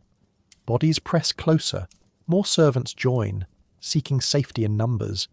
The pile of humans becomes the only warm thing in a frozen world. And every morning, when you extract yourself from the tangle of limbs and cloth and return to your duties, you carry with you the memory of warmth and the knowledge that tonight you'll return to the huddle, to Gerald and his questionable hygiene, to the snoring, to the awkwardness and the smells and the cramped positions. Because in the end, body heat is currency, and other servants are the only bank that's open at night. The castle doesn't sleep, so neither do you. Not really. There's always something that needs doing, tending fires, watching for entrusters, preparing early breakfast, checking on livestock. So servants sleep in shifts, a few hours here and there, never enough to feel rested. You might lie down at midnight, only to be shaken awake at 3 a.m, because someone needs something. Sleep becomes a luxury, something you steal in tiny increments, always half awake, always listening for your name being barked down the hallway. It's exhausting, it's relentless, and it's just another day or night in the life. The shift system isn't some organised, fair rotation created with servant welfare in mind. It's a chaotic patchwork of necessity and tradition that evolved because castles genuinely require 24-hour coverage. Fires must be kept alive throughout the night, or restarting them in the morning becomes a nightmare. The Lord might wake at any hour with demands. Livestock needs checking. Gates need guarding. Someone has to be conscious and functional at all times, and that someone is always a servant, never the people actually sleeping comfortably in warm beds. Your sleep schedule, such as it is, depends entirely on your position in the servant hierarchy. The steward might get a relatively solid 6 hours because he needs to be sharp for managing the household. The head cook gets decent rest because an exhausted cook makes mistakes, and mistakes in the kitchen can poison important people. But you, a general servant with no specialised skills, you get whatever sleep can be scraped from the leftover hours. 3 hours here, 2 hours there, maybe a precious 4-hour stretch if you're extraordinarily lucky and nothing goes catastrophically wrong. The night shift assignments rotate, theoretically to spread the misery evenly, but in practice certain servants always end up with the worst schedules. New servants get the graveyard shifts, midnight to dawn, because they have no seniority and no leverage to complain. Servants who've angered someone in authority find themselves on permanent night duty as punishment, and servants who are simply too useful at night, like those who've proven skilled at fire management or dealing with the Lord's 2 a.m. wine demands, get trapped in nocturnal schedules indefinitely. Fire tending duty is the most common overnight task. Someone, always someone, must check the fires throughout the night. This means waking every hour or two, dragging yourself from whatever pile of straw you've claimed, stumbling through dark corridors to each fireplace, adding wood, adjusting logs, ensuring nothing's died out. It's physically exhausting and mentally draining because you never hit deep sleep. You exist in a perpetual state of semi-consciousness, aware enough to function, but never rested enough to feel human. The fire tender develops a specific kind of exhaustion-induced skill. You learn to wake yourself internally at regular intervals, your body clock becoming a medieval alarm system. You can judge fire needs by smell and sound from across the room. You develop the ability to walk half asleep through pitch-black corridors, knowing by touch and memory where each turn is, which stones stick up slightly, where the draft comes from. You become a sleepwalking expert in fire maintenance, and it ages you rapidly. Kitchen servants on night duty have it particularly rough. Bread dough needs to rise overnight, which requires checking and adjusting. The kitchen fires need monitoring, and pre-dawn breakfast preparation starts horrifyingly early, often at 4 a.m, which means whoever's on duty essentially doesn't sleep at all. They might catch an hour or two around midnight, then they're up for the day, working straight through until evening. By the time they're relieved, they're barely human, just exhausted automatons moving through familiar motions. The personal attendants to the Lord and Lady have perhaps the worst schedule of all. They must be available whenever their master needs them, which could be any hour. The Lord has insomnia and wants wine at 2 a.m. You're up. The Lady has nightmares and needs someone to sit with her at 3 a.m. You're awake. These attendants learn to sleep like cats, in short bursts, always alert for the sound of a bell or call. They might accumulate 6 hours of sleep total, but it's fragmented into 10-minute chunks scattered across the night. It's not real sleep, it's survival mode. Being woken up is its own special torture. You finally drift off after lying awake for an hour, too cold and uncomfortable to relax, and immediately someone's shaking your shoulder. Your turn, they grunt, and you have to peel yourself from your straw pile from whatever minimal warmth you'd managed to generate, and stumble into the freezing darkness. Your mind is foggy. Your body screams in protest. Every joint aches. But you go, because if you don't, someone else suffers, and tomorrow night they'll return the favour by letting you suffer. The psychological impact of chronic sleep deprivation is severe. Though medieval people don't have the vocabulary to describe it, you become forgetful, dropping things, forgetting instructions, walking into rooms and standing there confused about why you came. Your temper shortens. Small annoyances feel like major crises. You might find yourself crying over something trivial, or laughing hysterically at something that isn't funny. Your emotional regulation system completely fried. The other servants understand. They're experiencing the same deterioration. Some servants develop tricks for stealing microsleep during the day. You learn to rest with your eyes open while standing at attention. You perfect the art of sleeping for 2 minutes while sitting on a stool supposedly peeling vegetables, snapping awake at the slightest sound. You catch 30-second power naps while walking between tasks, somehow keeping your body moving while your brain briefly shuts off. These stolen moments don't replace real sleep, but they keep you from completely collapsing. The changing of shifts happens in darkness and silence. One exhausted servant shakes another awake, whispers what needs monitoring, and immediately collapses into whatever warm spot their replacement just vacated. There's no conversation, no pleasantries. Just the transfer of duty and the desperate grab for any remaining sleep time. Sometimes you're so tired you don't even remember the exchange happening. You wake up hours later, standing in front of a fire you don't remember tending, having functioned entirely on autopilot. Winter makes the shift system even more brutal because the nights are longer. Darkness falls early, around 4 p.m, and doesn't lift until 7 or 8 a.m. That's 15 hours of night that need coverage. The overnight shifts stretch endlessly. You tend a fire in what feels like the middle of the night, then check a timepiece or ask someone and discover only an hour has passed. Time becomes meaningless in the dark, every hour feeling like 3, every shift feeling like forever. The shared misery of shift work creates bonds between servants. You develop deep empathy for the person you're relieving because you know exactly how exhausted they are. You might add an extra log to the fire before waking them for their turn, giving them a few extra minutes of sleep. They'll return the favour next time. These small kindnesses are how you survive, looking out for each other because nobody else is looking out for any of you. Medical emergencies or sick servants throw the entire shift system into chaos. If the designated fire tender is violently ill, someone else must cover their duties while also doing their own work. This creates a domino effect of exhaustion.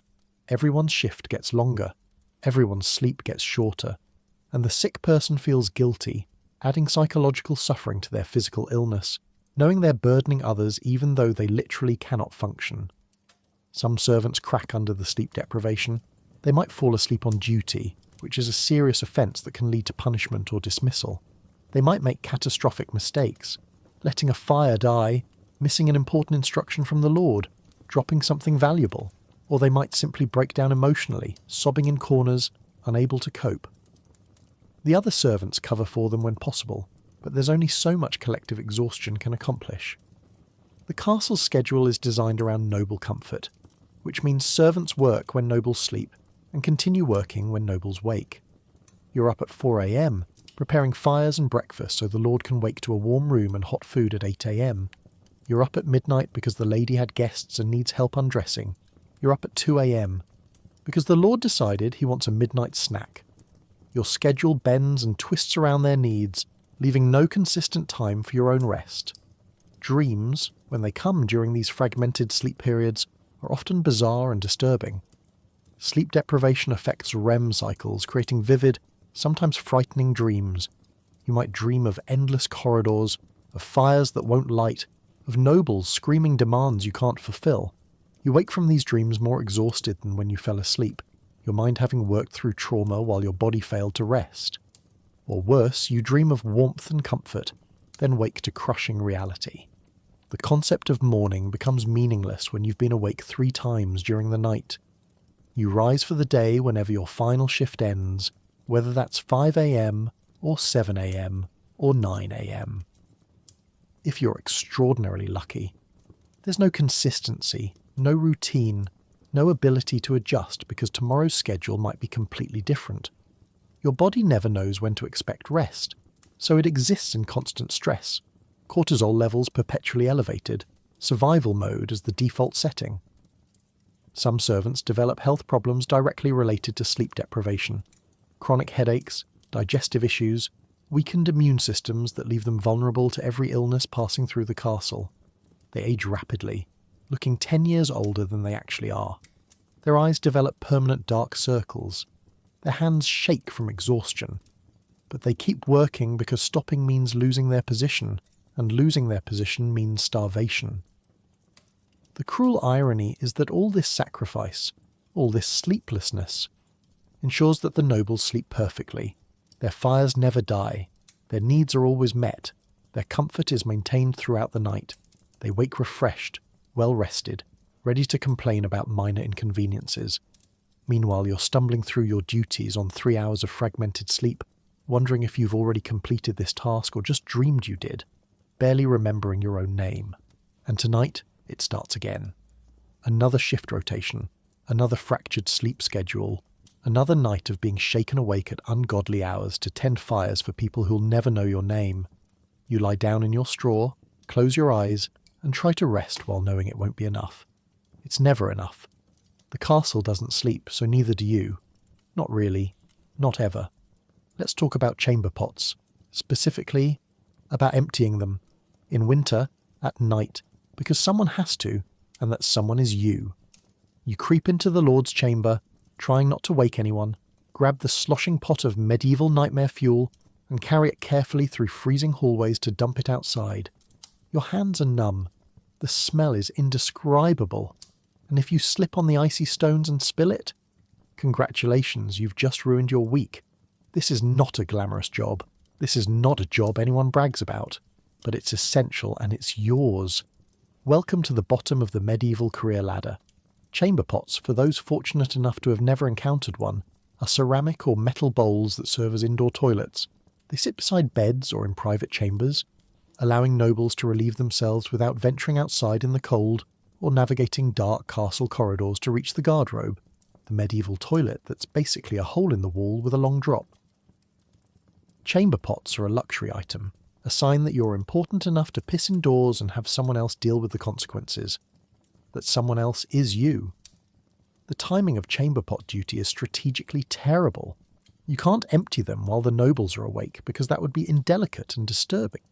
So you wait until they're asleep, then creep in like a reverse burglar, there to steal waste instead of valuables. The optimal time is deep night, after they've been asleep long enough to be fully unconscious, but before the pot gets so full it's at risk of overflow. This means you're doing this task at 2 or 3 a.m.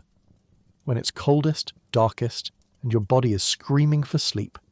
Entering the noble's chamber requires absolute stealth. The door hinges creak unless you open them at precisely the right speed. The floorboards groan under your weight unless you know exactly where to step. You've memorized the layout of the room in darkness. 3 steps forward, 2 to the left. There's the bed curtain, the pot is just beyond. You move by touch and memory, holding your breath, praying nobody wakes. If the Lord wakes and sees you hovering over his bedside in the dark, there will be screaming and accusations and possibly violence before you can explain you're just collecting his piss. The chamber pot itself is a sensory assault. Nobles don't just use it once before you empty it. They use it throughout the evening, building up a collection of waste that's been sitting there for hours, fermenting in the relative warmth of their room. The smell hits you immediately when you lift the pot, a concentrated essence of human waste that makes your eyes water. In winter, there's sometimes a thin layer of ice on top if the room got cold enough, which is somehow worse because you know what's beneath that frozen surface. Carrying a full chamber pot through the castle is an exercise in terror and balance. The pot is heavy, made heavier by its liquid contents. It's awkward to carry. usually by two small handles that dig into your frozen fingers. The contents slosh with every step, threatening to spill. You can't walk too fast or the sloshing becomes dangerous. You can't walk too slow or you'll be carrying it forever. You find a middle pace, a chamber pot shuffle, that minimises movement while maintaining forward progress. The route from chamber to disposal area is fraught with hazards. Dark corridors where you can't see the floor, stone stairs that are treacherous even when you're not carrying a bowl of liquid nightmare, narrow passages where you have to turn sideways carefully, trying not to bang the pot against the wall, other servants who might suddenly appear around corners, making you jerk back and nearly lose your grip. Every step is a small victory. Every successful corner navigation deserves a medal. Winter makes everything exponentially worse. The stone floors are freezing, sometimes icy if melted snow is tracked inside and refrozen. Your hands are already numb from the cold, making your grip less secure. Your breath fogs in the air, obscuring your vision. And because you're trying to be quiet, you can't shuffle your feet properly to test for slippery spots. You have to step carefully and hope. One slip, one wrong step, and disaster strikes. When you do slip, and you will eventually, everyone does, time slows down in that horrible way it does during catastrophes. You feel your foot going out from under you. You try to compensate, twisting your body, but you're holding a chamber pot, so your balance is already compromised. You go down, pot flying, contents launching into the air in a horrifying arc. You land hard on the stone floor, immediately soaked in what you've spilled, the smell overwhelming, the reality of your situation settling in like a wet, disgusting blanket. The clean-up from a chamber pot spill is legendary in its awfulness. You're on your hands and knees in the dark, using rags to soak up noble piss from stone floors and possibly stone walls if the spill was spectacular. The liquid seeps into the grooves between stones, requiring you to scrub with increasingly desperate vigour. Your clothes are soaked, and you'll smell like this for days because you can't wash them. Other servants will know what happened. They'll keep their distance. You become a walking reminder of why chamber pot duty is the worst job in the castle. The disposal area is usually outside, in a designated pit or ditch away from the castle proper. This means at the end of your careful journey through the castle, you have to go outside into the winter night. The cold hits you like a physical force. The wind cuts through your wet from nervousness clothes. You trudge through snow to reach the pit, dump the contents, finally, and then face the return journey carrying an empty but still foul-smelling pot. The pot itself requires cleaning, or at least rinsing. There's usually a bucket of water near the disposal area for this purpose, though in winter the water is often frozen, forcing you to break through the ice first. You splash water in the pot, swirl it around, dump it out. This doesn't actually clean it, but it reduces the smell slightly. The nobles expect their chamber pots returned cleanish by morning, so you do your best with frozen water and limited light, knowing it'll never be truly clean. Multiple nobles mean multiple chamber pots. You don't just make one trip, you make several, each time retracing the same dangerous route, each time carrying the same terrible cargo. The lord's pot, the lady's pot, sometimes guest pots if there are visitors. Each trip is a fresh opportunity for disaster. Your hands get number, your feet get colder. The smell embeds itself in your nasal passages until you can't remember what clean air smells like. The hierarchy of chamber pot duty is clear. The newest, youngest, or most powerless servants get this job. It's often given to young boys or girls who've just entered service, partly because they're expendable if something goes wrong, partly as a kind of hazing ritual. Everyone who's been a servant long enough has done chamber pot duty. They remember. They don't miss it. They're grateful it's no longer their problem, and they don't volunteer to help you because they've served their time in the trenches. Some servants develop techniques for making the job slightly less terrible. Breathing through your mouth instead of your nose to minimize the smell, though this has the unfortunate side effect of tasting what you're carrying. Walking with knees slightly bent to lower your center of gravity and reduce sloshing. Wearing extra rags wrapped around your hands for padding and to prevent the metal handles from freezing to your skin. These tricks help marginally, turning an impossible job into merely an awful one. The psychological impact of chamber pot duty is insidious. It's a daily reminder of your place in the social hierarchy. You're literally handling the waste of people who consider themselves superior. There's no dignity in this work, no sense of accomplishment, just the grim satisfaction of having completed a disgusting task without catastrophic failure. It erodes your self-worth over time, making you question your value as a human being. You try not to think about it, you just do the job and move on. Occasionally nobles are sick, which makes chamber pot duty evolve from terrible to genuinely hazardous. Illness changes the contents of the pot from merely disgusting to potentially dangerous. Medieval people don't understand disease transmission, but they know that sick people's waste is somehow extra bad. You hold your breath longer, try not to look, pray you don't catch whatever they have. Spoiler alert, you usually do. Chamber pot duty is how diseases spread through the servant population, one unfortunate trip at a time. The worst nights are when you have to make multiple trips because someone, usually the lord after a heavy feast, has used the pot excessively. You make one trip, dump it, return with the pot, and discover they've used it again while you were gone. Your reaction is unprintable. You grab the pot again, retrace the entire journey, and silently curse everyone involved. This can happen 3 or 4 times in one night if someone has digestive issues or drank too much wine. There's a special kind of exhaustion that comes from chamber pot duty, separate from regular work exhaustion. It's physical, the repeated trips, the carrying, the cold. It's mental, the constant vigilance to avoid spilling. And it's spiritual, the crushing weight of doing society's most degrading job for people who will never acknowledge your existence beyond yelling if you're too loud. You finish your rounds, return to your cold corner, and lie down feeling like you've aged 10 years in one night. Some servants find dark humour in the situation, making jokes about being well-versed in noble shit, or knowing the Lord's business intimately. These jokes are told only among the lowest servants, the ones doing this work together, because they're the only ones who understand. The humour is bitter, a coping mechanism, but it helps. Laughing at the absurdity of your situation is sometimes the only way to keep from crying about it. The rare moments of revenge are whispered about in servant circles like legends. The servant who accidentally spilled a chamber pot on a noble's favourite carpet after being yelled at once too often. The one who left a pot in the sun all day before bringing it to a particularly cruel lady's room. These stories are probably exaggerated, possibly entirely fictional, but they provide a sense of justice in an unjust world. You'd never actually do it, the punishment would be severe, but imagining it provides comfort. And yet, despite everything, you do this job night after night. Your fingers freeze, your nose rebels, your dignity evaporates, but you do it because not doing it means losing your position. And your position, however terrible, is survival. So you grip those cold handles, navigate those dark corridors, and carry other people's waste through the frozen castle night. This is your job. This is your life. Welcome to the bottom of the medieval career ladder. The view is shit. Literally. Desperate times call for desperate measures. When the cold becomes unbearable, servants get creative. Some sneak into the stables to sleep next to the horses or cows, who generate surprising amounts of body heat. Others befriend the castle dogs, who are more than happy to curl up with a warm human. It's not dignified. It's definitely not sanitary. But it works.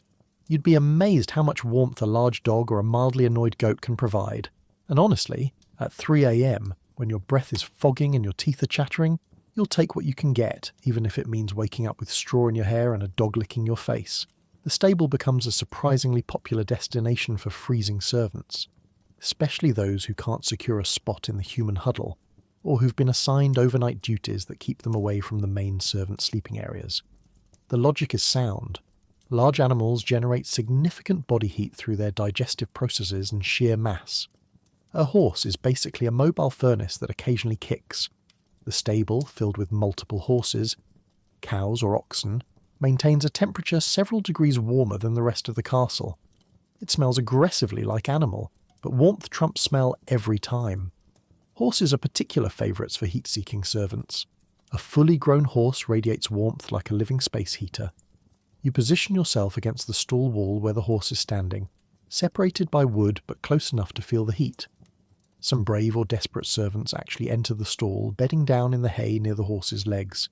This requires trust, both that the horse won't step on you and that you'll wake if it decides to lie down, which could be fatal.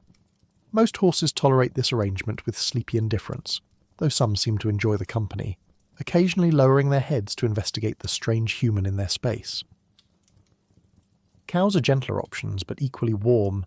They're less likely to kick unpredictably, and more likely to simply chew cud while ignoring you.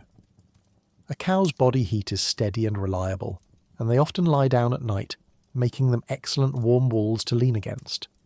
The downside is that cows produce prodigious amounts of gas, so sleeping near them means breathing air that's warm but questionable. You learn to breathe shallow and be grateful for the warmth, methane be damned. The castle dogs are even more accessible than the stable animals because they roam relatively freely. These aren't pampered pets, they're working dogs, used for hunting, guarding and keeping down vermin. They're large, often shaggy breeds with thick coats designed for outdoor work in all weather. A dog might weigh 60 to 100 pounds, and all that mass generates heat. Better yet, dogs actively seek warmth themselves, so they're naturally inclined to curl up next to warm humans. Building a relationship with a castle dog takes time and strategy. You can't just grab any dog and expect cooperation. You need to identify dogs that are friendly, well fed enough to not be aggressive, and not already claimed by a noble or higher-ranking servant. You start by offering scraps from your own meagre meals, petting the dog when you encounter it during work, speaking softly so it learns your voice. Over time, the dog recognizes you as safe, maybe even as a friend, and becomes willing to share sleeping space. The ideal sleeping arrangement with a dog involves positioning yourself in a corner or against a wall, then inviting the dog to curl up against your front or back. Dogs instinctively curl into balls when sleeping, and if you curve your body around them, you create a warm pocket of shared heat. The dog's fur provides insulation, and their body temperature, slightly higher than humans, provides a heat source. You drape your arm over the dog, and the dog might rest its head on your leg. It's oddly comforting, this interspecies partnership against the cold. The dogs have opinions about this arrangement, of course. Some dogs are generous heat sharers, perfectly content to spend all night wedged against a shivering servant. Others are more temperamental, staying for an hour before wandering off to patrol or investigate sounds, leaving you suddenly cold and betrayed. The best dogs are the old hunting hounds who've retired from active duty. They're grateful for warmth themselves and happy to stay put all night. They're also often missing teeth and have bad breath that could peel paint. But you can't have everything. Goats are an underrated heat source, though they come with significant personality challenges. Goats generate decent warmth, and their size makes them manageable sleeping companions. The problem is that goats are essentially chaos incarnate with hooves. They'll chew on your clothes, try to eat your hair, headbutt you if you move wrong, and make disturbing bleating sounds at random intervals. But on the coldest nights, when it's goat warmth or freeze to death, you make peace with the chaos. You wedge yourself against the goat, protect your face from potential headbutts, and accept that your clothes will have new mysterious holes by morning. Pigs, surprisingly, are excellent heat sources but problematic sleeping companions for different reasons. Pigs are warm, generally calm, and surprisingly clean if properly housed. The issue is space. Pigs take up a lot of room and don't appreciate being crowded. If you try to sleep too close, they'll grunt protest and possibly shove you away with surprising force. The successful pig sleeping strategy involves positioning yourself near but not against the pig, benefiting from their radiant heat without invading their personal space. It's a delicate balance. Chickens are useless for warmth. They're small, flighty, and their body heat is negligible. However, some servants discover that having chickens roosting above you provides a psychological comfort, even if the practical warmth benefit is minimal. The gentle clucking and movement of chickens settling for the night creates white noise that helps some people sleep. The downside is the very real risk of being pooped on from above, which happens more often than you'd think. Chickens have no bathroom etiquette. The stable hands, who sleep in the stables full-time, are the true masters of animal heat management. They've developed sophisticated strategies for maximising warmth while minimising risk. They know which horse is the warmest, which cow is the gentlest, which stall position captures the most heat, while avoiding the worst of the draft from the door.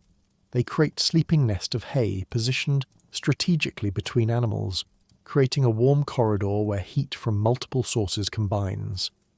Other servants envy the stable hands their warm nights, conveniently forgetting that they also smell permanently of manure and work some of the longest hours in the castle. Stealing warmth from animals requires timing. You can't bed down in the stable too early because you'll be in the way of evening animal care. You can't arrive too late because the best spots will be taken by other cold servants or by stable hands defending their territory. The optimal time is right after the evening feeding when animals are settling down, but before full darkness makes navigation treacherous. You slip in quietly, claim your spot, and try to become invisible. Conflicts arise over prime animal warming spots. The space next to the largest, warmest horse is coveted territory. Multiple servants might have designs on the same location, leading to tense negotiations or outright disputes. Seniority sometimes determines access. Servants who've been at the castle longer claim first choice. Other times, it's first come, first served. Occasionally, it's whoever's willing to stand their ground and argue, which few people have the energy for after a full day's work. The animals themselves sometimes play favourites. A particular horse might tolerate one servant sleeping nearby but become agitated if a different servant tries. Dogs definitely have preferences, befriending certain servants while ignoring or avoiding others. This creates a social dynamic where being liked by a good heat-generating animal is a form of currency. You might trade favours with another servant. "I'll cover your chamber pot duty if you let me sleep near your dog tonight." Treating animal warmth as a negotiable commodity. The morning wake-up when you've slept with animals is uniquely unpleasant. You're warm, finally. Actually warm for the first time in days, and then you have to leave that warmth. The contrast makes the cold feel even more brutal. You peel yourself away from the dog, the horse, the cow, and immediately your body starts losing the accumulated heat. The animal often watches you go with what seems like sympathy, though they're probably just wondering if you're going to bring them breakfast. Your appearance after a night with animals is distinctive. Hay stuck in your hair, sometimes in your clothes, dog fur covering you like a second outfit. The smell of whatever animal you borrowed warmth from clinging to you throughout the day. Other servants know immediately where you slept, and there's no judgment. They've all been there or will be soon. The nobles, if they notice at all, might wrinkle their noses at your smell, but they rarely connect it to the desperate measures required for servant survival. Some servants develop deep bonds with their animal heat sources. A chambermaid might become particularly attached to a specific hound, seeing the dog as her only friend in the castle. A kitchen boy might name the cow he sleeps beside, talking to her about his problems, finding comfort in her patient chewing and warm presence. These relationships are touching in their simplicity. Two creatures helping each other survive winter, neither one having much choice in their circumstances. The health implications of sleeping with animals are significant, though medieval people don't fully understand them. Fleas, lice, and mites transfer freely between animals and humans. Diseases occasionally jump species. You're exposed to whatever parasites your animal companions carry, and you bring those parasites back to the human huddle, spreading them to other servants. Everyone's infested with something by midwinter anyway, so adding animal-sourced bugs to the mix barely registers as a new problem. There's a particular skill to sleeping lightly enough that you wake if the animal moves dangerously, but deeply enough to actually rest. You develop a sixth sense for animal behaviour, becoming alert in your sleep to certain sounds or movements. A horse shifting its weight requires different response than a horse simply adjusting its stance. A dog standing up might mean it's leaving. Disaster, you're about to lose your heat source. Or that it's heard something concerning, possibly more concerning. You learn to interpret these signals while mostly unconscious. The gratitude you feel toward animals that share their warmth is profound and genuine. These creatures, who owe you nothing, who are themselves just trying to survive, allow you to benefit from their body heat. A horse could kick you, a dog could bite you, a cow could crush you. But they don't. They tolerate your presence, sometimes even seem to welcome it, and in doing so, they literally save your life. On the coldest nights, when your survival depends on warmth, you can't generate alone. These animals are the difference between living and freezing. So yes, you wake up with hay in your hair and dog slobber on your face. Yes, you smell like a barn. Yes, it's undignified for a human to depend on animals for survival. But dignity is a luxury for people who aren't freezing to death. In the harsh mathematics of medieval winter, warmth equals life, and if that warmth comes from a flatulent cow, a shedding dog, or a temperamental goat, so be it. You'll take it. You'll be grateful for it. and tomorrow night you'll be back, curling up next to your unlikely saviours, stealing their warmth and somehow making it through another frozen night. Castle corridors are architectural nightmares designed to funnel cold air directly into your soul. These long stone hallways connect rooms, yes, but they also serve as highways for freezing winds that howl through gaps in doors and cracks in walls. You're often tasked with standing guard or waiting in these corridors, sometimes for hours, with nothing to do but freeze and contemplate your life choices. There's no escape. You can't sit down. That's disrespectful. You can't leave. That's abandoning your post. So you stand there, shivering, wondering if your ancestors did something terrible to curse you with this job. The physics of castle corridors create a phenomenon that modern engineers would call a wind tunnel effect, but medieval people just call hell. Cold air enters through every imperfection in the castle's exterior, gaps around window shutters, cracks in the mortar, spaces under doors. This cold air, being denser than warm air, sinks and flows like an invisible river through the corridors, seeking the path of least resistance. That path inevitably leads directly through whatever hallway you're stationed in, turning it into a freezing gauntlet that never stops moving. The sensation of standing in a drafty corridor defies simple description. It's not just cold, it's aggressively cold. The wind doesn't blow past you, it attacks. It finds every opening in your clothing, every gap where your tunic meets your leggings, every space around your neck where your cloak doesn't quite seal. The cold air streams in, circulates around your body, and sucks away your heat with methodical efficiency. You feel yourself cooling from the outside in, your skin first, then your muscles, then eventually your core, like you're being transformed into a human popsicle one layer at a time. Your assigned position in the corridor matters enormously. Some spots are worse than others, and you quickly learn the hierarchy of suffering. The absolute worst position is directly between two doors or windows that create a cross breeze. Here, wind comes at you from multiple directions, creating swirling eddies of cold that prevent any part of your body from retaining heat. It's like standing in a frozen river that flows horizontally through the air. Servants assigned these positions develop a particular 1,000-yard stare, their eyes glazed, their minds having retreated somewhere warmer. Slightly better are the positions near corners, where the stone walls at least block wind from some directions. You learn to angle your body strategically, using the wall as a windbreak, presenting the smallest possible surface area to the freezing gale. You become a human weather vane, constantly adjusting your position to minimize exposure. This subtle shifting is the only movement allowed. You can't pace, can't jump, can't do anything obvious to warm yourself. Just these tiny, calculated adjustments that observers might not even notice. The absolute premium positions are near any door that opens into a heated room. When that door opens, even briefly, a puff of warm air escapes into the corridor like a gift from heaven. You stand as close to that door as your duties allow, hoping someone will need to go in or out frequently. Each opening gives you maybe 3 seconds of warmth before the cold reasserts control. You mentally catalogue which nobles visit the privy most often, which servants make frequent trips for supplies. Anything that might increase door opening frequency near your post. Standing for hours without movement does terrible things to your body. Your legs go numb first, the cold creeping up from your feet, which lost feeling an hour ago, through your ankles and calves. You try shifting your weight from foot to foot, but this only redistributes the numbness. It doesn't prevent it. Your knees lock, then ache, then develop a deep painful throb that makes you genuinely worry you're causing permanent damage.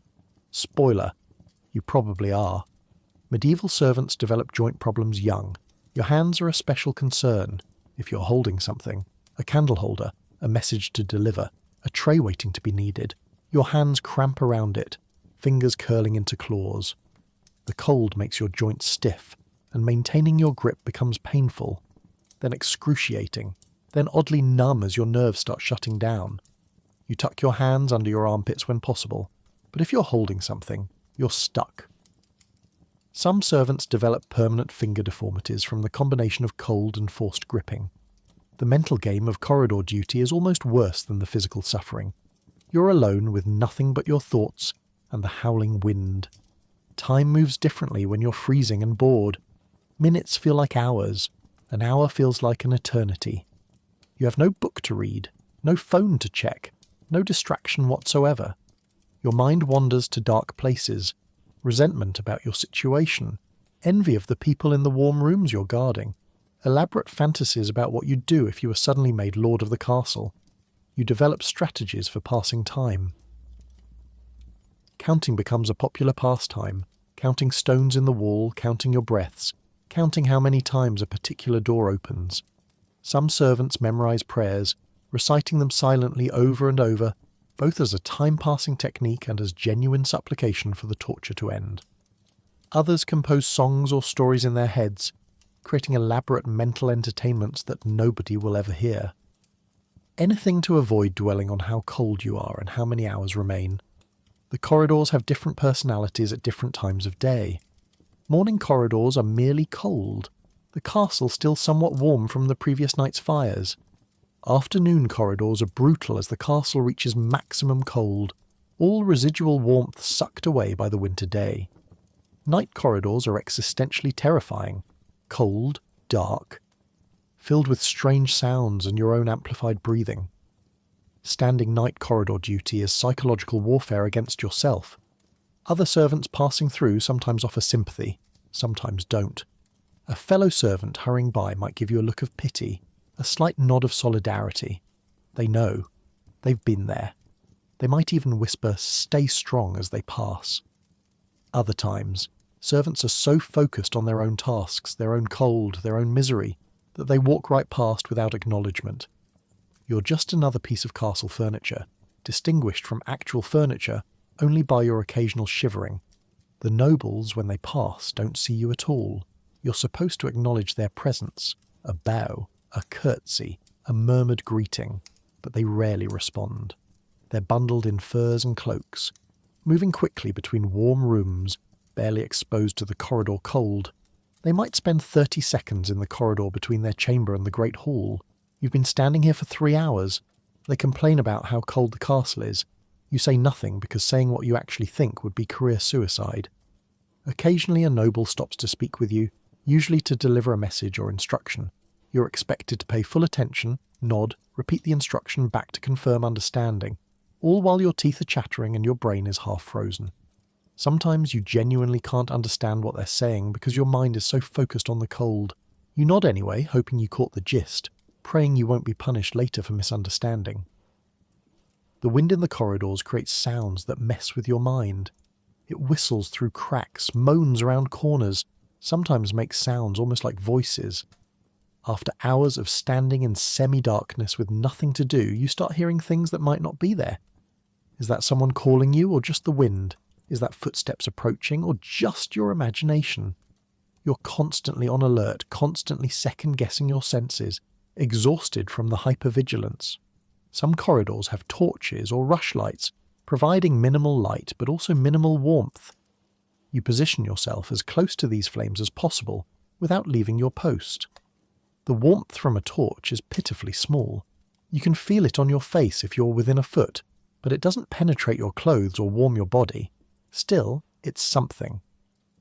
You orient yourself toward the torch like a plant growing toward the sun, drawing whatever microscopic comfort it provides. The stone walls themselves seem actively hostile. Touch one with your bare hand and you'll jerk away from the shocking cold. The stones are thermal sinks, absorbing any warmth in the vicinity and radiating cold back. You lean against them sometimes when your legs are giving out, needing the support more than you fear the cold, and you can feel the stone drinking heat from your body through your clothes. It's vampiric, this stone, taking without giving. Corridor duty in the service passages, the narrow halls used only by servants, is somehow even worse than corridor duty in the main hallways. Service corridors are treated as unimportant spaces. They get no torches, no maintenance, no attention. The wind is worse here because there are more cracks and gaps. The darkness is complete. You stand in pitch black, freezing, unable to see your own hand in front of your face, existing in a sensory deprivation tank of cold and dark. You start to lose track of time, of reality, of whether you're even still awake. Some servants fall asleep on corridor duty, despite the cold, because exhaustion eventually overrides discomfort. You catch yourself nodding off while standing, your head drooping forward, then jerking awake in panic. falling asleep on duty is a serious offence. If caught, you could be beaten, have your pay docked, or be dismissed entirely. But your body doesn't care about consequences. It wants sleep, and if you've been working 20-hour days on 3 hours of fragmented sleep, your body will try to take rest whenever possible. Even standing up in a freezing corridor, the shift change when it finally comes feels like salvation. Another servant arrives to relieve you, and the transition is brief. A whispered update about anything notable that happened, usually nothing. A sympathetic grimace acknowledging the cold, and then you're free. Your legs don't want to move. They've been standing so long they've forgotten how to walk properly. You shuffle away, hunched and stiff, looking like an old person despite possibly being quite young. It takes several minutes of movement before your circulation starts working properly again. The aftermath of corridor duty stays with you. Your joints ache for hours. Your head pounds from the tension of standing rigid and attentive. Your skin feels weird, like it's been freeze-dried. You might have mild frostbite on your ears or nose, areas that were exposed to the wind for too long. You'll pee more than normal as your body tries to regulate its temperature now that you're warming up, and you're exhausted, deeply exhausted from the combination of physical strain and mental boredom. But tomorrow it starts again. The corridors don't care that you suffered today. They'll be just as cold, just as drafty, just as endless tomorrow. And you'll stand there again, doing your duty, freezing slowly, counting stones and praying for time to pass.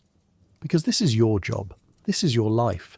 Standing in medieval wind tunnels of doom, being slowly frozen by architecture that hates you, serving nobles who don't see you, surviving one miserable corridor shift at a time. The corridors win most days. They break you down, wear you out, make you question everything.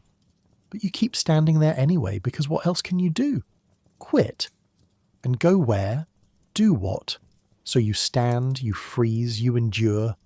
The corridors are trying to kill you slowly and you're refusing to die. It's not much of a victory, but in medieval servant life it's all you've got. Your day starts long before the sun thinks about rising. Someone, usually the head servant or steward, shakes you awake in the pitch-black cold. There's no snooze button, no gentle wake-up, just a rough hand on your shoulder and a barked order to get moving. You peel yourself off your straw pile, joints stiff from the cold, and stumble into the freezing darkness to start your tasks, lighting fires, fetching water, preparing the Lord's breakfast, all before dawn, all before you've even fully woken up. Medieval servants didn't have morning coffee. They had survival instinct and sheer stubbornness. The timing of the morning wake-up varies by season but is universally terrible. In winter, you're roused around 4 or 4:30 a.m., sometimes earlier if there's special preparation needed. The sun won't rise for another 3 or 4 hours. The world is completely dark, cold, and silent except for the sounds of other miserable servants being dragged into consciousness. There's no gradual awakening, no gentle transition from sleep to wakefulness. One moment you're unconscious, possibly dreaming of being warm, and the next moment someone's shaking you and you're expected to be functional immediately. The physical sensation of waking in the medieval winter is brutal. Whatever position you fell asleep in, probably curled into a tight ball to conserve heat, has resulted in your joints freezing in place. Your knees don't want to straighten. Your back refuses to uncurl. Your neck has a crick that feels permanent. You're essentially a human pretzel that needs to be slowly, painfully unfolded before you can stand upright. Every movement produces cracking sounds and shooting pains. You're 20 years old, but you feel 80. The cold hits you the moment you move. While you were sleeping, your body heat created a tiny warm cocoon in your straw pile, a few precious degrees warmer than the surrounding air. Moving destroys this cocoon instantly. The freezing air rushes in, attacking your skin, making you gasp. If you'd managed to accumulate any blanket or covering during the night, you have to leave it behind. There's no time to bundle up properly. You're moving now, stumbling toward your first task in whatever clothes you slept in. Your eyes don't work right yet. You're in near total darkness, and even if there were light, your eyes are crusty from sleep and the cold, dry air. You blink repeatedly, trying to clear your vision, rubbing your eyes with hands that are already numb. You navigate by memory and touch, feeling along walls, counting doorways, using mental maps developed through months of stumbling through pre-dawn darkness.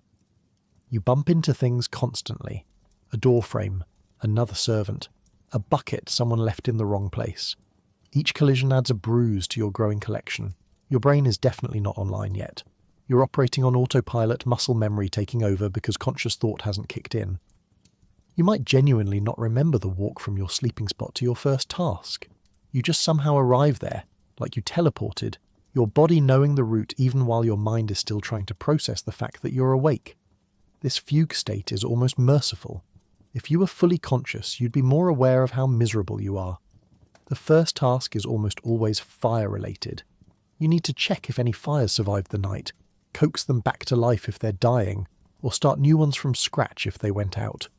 This means you're immediately working with your hands in the freezing dark, fumbling with flint and steel, trying to strike sparks while your fingers are so numb you can barely feel if you're holding anything. Your breath fogs in the air, obscuring your already limited vision. You crouch over the fireplace, shivering violently, begging the kindling to catch. Starting a fire from scratch in these conditions is an exercise in frustration and minor miracles. Your hands don't cooperate. The flint slips, the steel misses.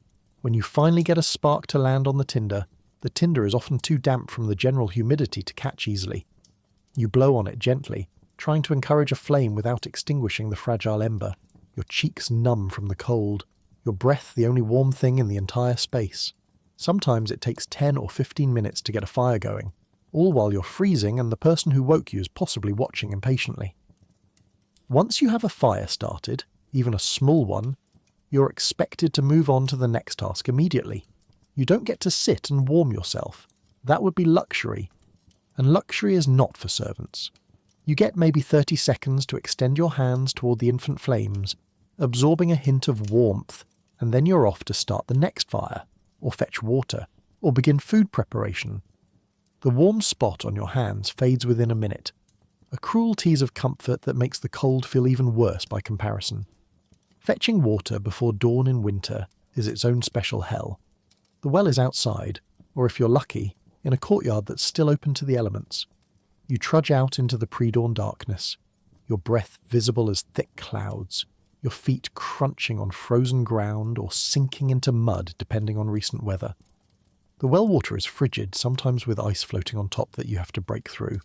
You drop the bucket, haul it up with hands that are already protesting, and carry it back inside, water sloshing onto you with every step, the wet patches on your clothes freezing almost immediately. Multiple trips are required because one bucket of water is never enough. The kitchen needs water. The Lord's chambers need water for washing. Various pots and containers need filling. You make trip after trip in the darkness, each one eroding your will to live a little more. Your hands are soaked and frozen. Your clothes are wet in patches. Your feet are numb from walking on frozen ground. And the sun still hasn't even thought about rising. This is just the beginning of your day. The kitchen, if you work there, is chaos from the moment multiple servants arrive. The head cook is already present, having woken even earlier, and she's in no mood for slowness or mistakes. Instructions fly fast. Start the porridge, get that pot boiling, check the bread, fetch more wood. Where's the milk? Why aren't you moving faster? You're trying to process these commands while still half asleep, cold and disoriented. You grab the wrong pot, you forget a step, you get yelled at. It's a tradition as old as kitchens themselves. If you're a chambermaid or personal attendant, your morning includes preparing the nobles' chambers for their eventual waking. This means quietly entering rooms where they're still sleeping, trying to start or tend fires without making noise, laying out clothing, preparing washing water, and generally being invisible while accomplishing visible tasks. The pressure is immense. If you wake them early, you'll be punished. If you're not finished when they wake naturally, you'll also be punished. You're trying to predict the unpredictable, all while moving through darkness in someone else's space. The servants who work with livestock are already in the stables by this point, feeding animals, mucking stools, milking cows. These tasks can't wait for daylight. The animals are on their own schedule, and that schedule starts early. At least these servants are in the stables, which are marginally warmer than the castle proper. But they're also handling cold metal tools, kneeling in cold hay, pressing their faces against cold cow flanks while milking. Different location, same misery. Breakfast preparation for the nobles requires precision timing. You need to have everything ready for when they wake, but not so early that it gets cold. This means you're cooking while constantly monitoring time, except time is measured by candle marks or water clocks if you're fancy, or more likely by your internalized sense of how long things take. You're doing medieval project management while barely conscious, adjusting your workflow to account for how long bread takes to toast, porridge takes to thicken, ale takes to pour. Get it wrong and face the consequences. The arrival of dawn, when it finally comes, is anticlimactic. The sky gradually shifts from black to dark grey to lighter grey. There's no sudden sunshine in winter, just a slow, grudging admission that daytime is technically happening. By the time there's enough light to see clearly, you've already been working for 2 or 3 hours. The sun didn't help you light fires, fetch water, or prepare breakfast. You did all that in the dark through sheer determination and repeated practice. Your body starts functioning properly sometime mid-morning, usually after you've been moving for hours. The movement generates heat, gets blood flowing, wakes up your brain. By the time you feel fully alert and capable, you're already exhausted from the work you've done while half-conscious. You're playing catch-up for the rest of the day, trying to recover from a deficit you started with the moment you were shaken awake in the dark. The unfairness of the morning wake-up grates on you constantly. While you were lighting fires, the nobles were sleeping soundly in warm beds. While you were hauling frozen water, they were dreaming peaceful dreams. They'll wake to a warm room, prepared breakfast, hot water for washing. All the things you made possible while suffering in the pre-dawn cold. They'll complain if something isn't perfect, never knowing or caring about the heroic effort required to produce even imperfect results in these conditions. Some mornings are worse than others. If you slept poorly, interrupted by overnight duties, kept awake by cold or worry, the wake-up is especially brutal. Your body begs for more sleep, every cell screaming that this is wrong, that humans aren't meant to function like this. But the hand shaking your shoulder doesn't care about your sleep quality. The castle schedule doesn't accommodate biological needs. You're awake now and work starts now, and your body's protests are irrelevant. The cumulative effect of these pre-dawn wake-ups is profound. You never catch up on sleep. You exist in a permanent state of sleep deprivation, accumulating exhaustion day after day. Your reaction time slows. Your judgment suffers. You're more prone to accidents, illness, emotional breakdowns, but there's no recovery time built into the schedule. Tomorrow morning the hand will shake your shoulder again, the darkness will swallow you again, the cold will attack again, and you'll rise again because you have no choice. You develop a kind of resigned automatism. The wake-up becomes routine, expected, just another unpleasant thing in a life full of unpleasant things. You stop being surprised by the cold, the dark, the immediate demands. You just respond, moving from sleep to work without the luxury of consciousness or complaint. You become a machine that runs on survival instinct, your humanity temporarily suspended until your brain fully wakes up hours later. And still, every morning, there's a moment, just a split second, where you wake up and forget where you are. You think maybe you're somewhere else, somewhere warmer, somewhere where people sleep until sunrise. Then reality crashes back. The cold confirms it. The rough hand confirms it. You're still here, still a servant, still facing another day that starts in the dark. You shake off the dream and get moving because the alternative is unthinkable. The morning wake-up call doesn't care about your dreams. It only cares that you're awake, functional, and working before the nobles have even opened their eyes. Water doesn't come from a tap in medieval times. It comes from a well or a river, and in winter that means breaking through ice, hauling heavy buckets, and trying not to slip and crack your skull on the frozen ground. Your hands go numb almost instantly. Water sloshes and splashes, soaking your clothes, which then freeze against your skin. It's miserable, it's dangerous, and you have to do it multiple times a day because the castle needs water for cooking, cleaning, and drinking. By the time you've made your third trip, you're seriously considering just moving into the well and calling it home. The castle well is typically located in the courtyard or bailey, exposed to all the winter elements because medieval architects apparently never considered that servants might appreciate shelter while performing essential tasks. The well itself is a stone-lined shaft dropping anywhere from 20 to 100 feet into the earth, deep enough to reach the water table. In summer, it's merely inconvenient. In winter, it becomes a special circle of hell. specifically designed for people who've displeased the universe.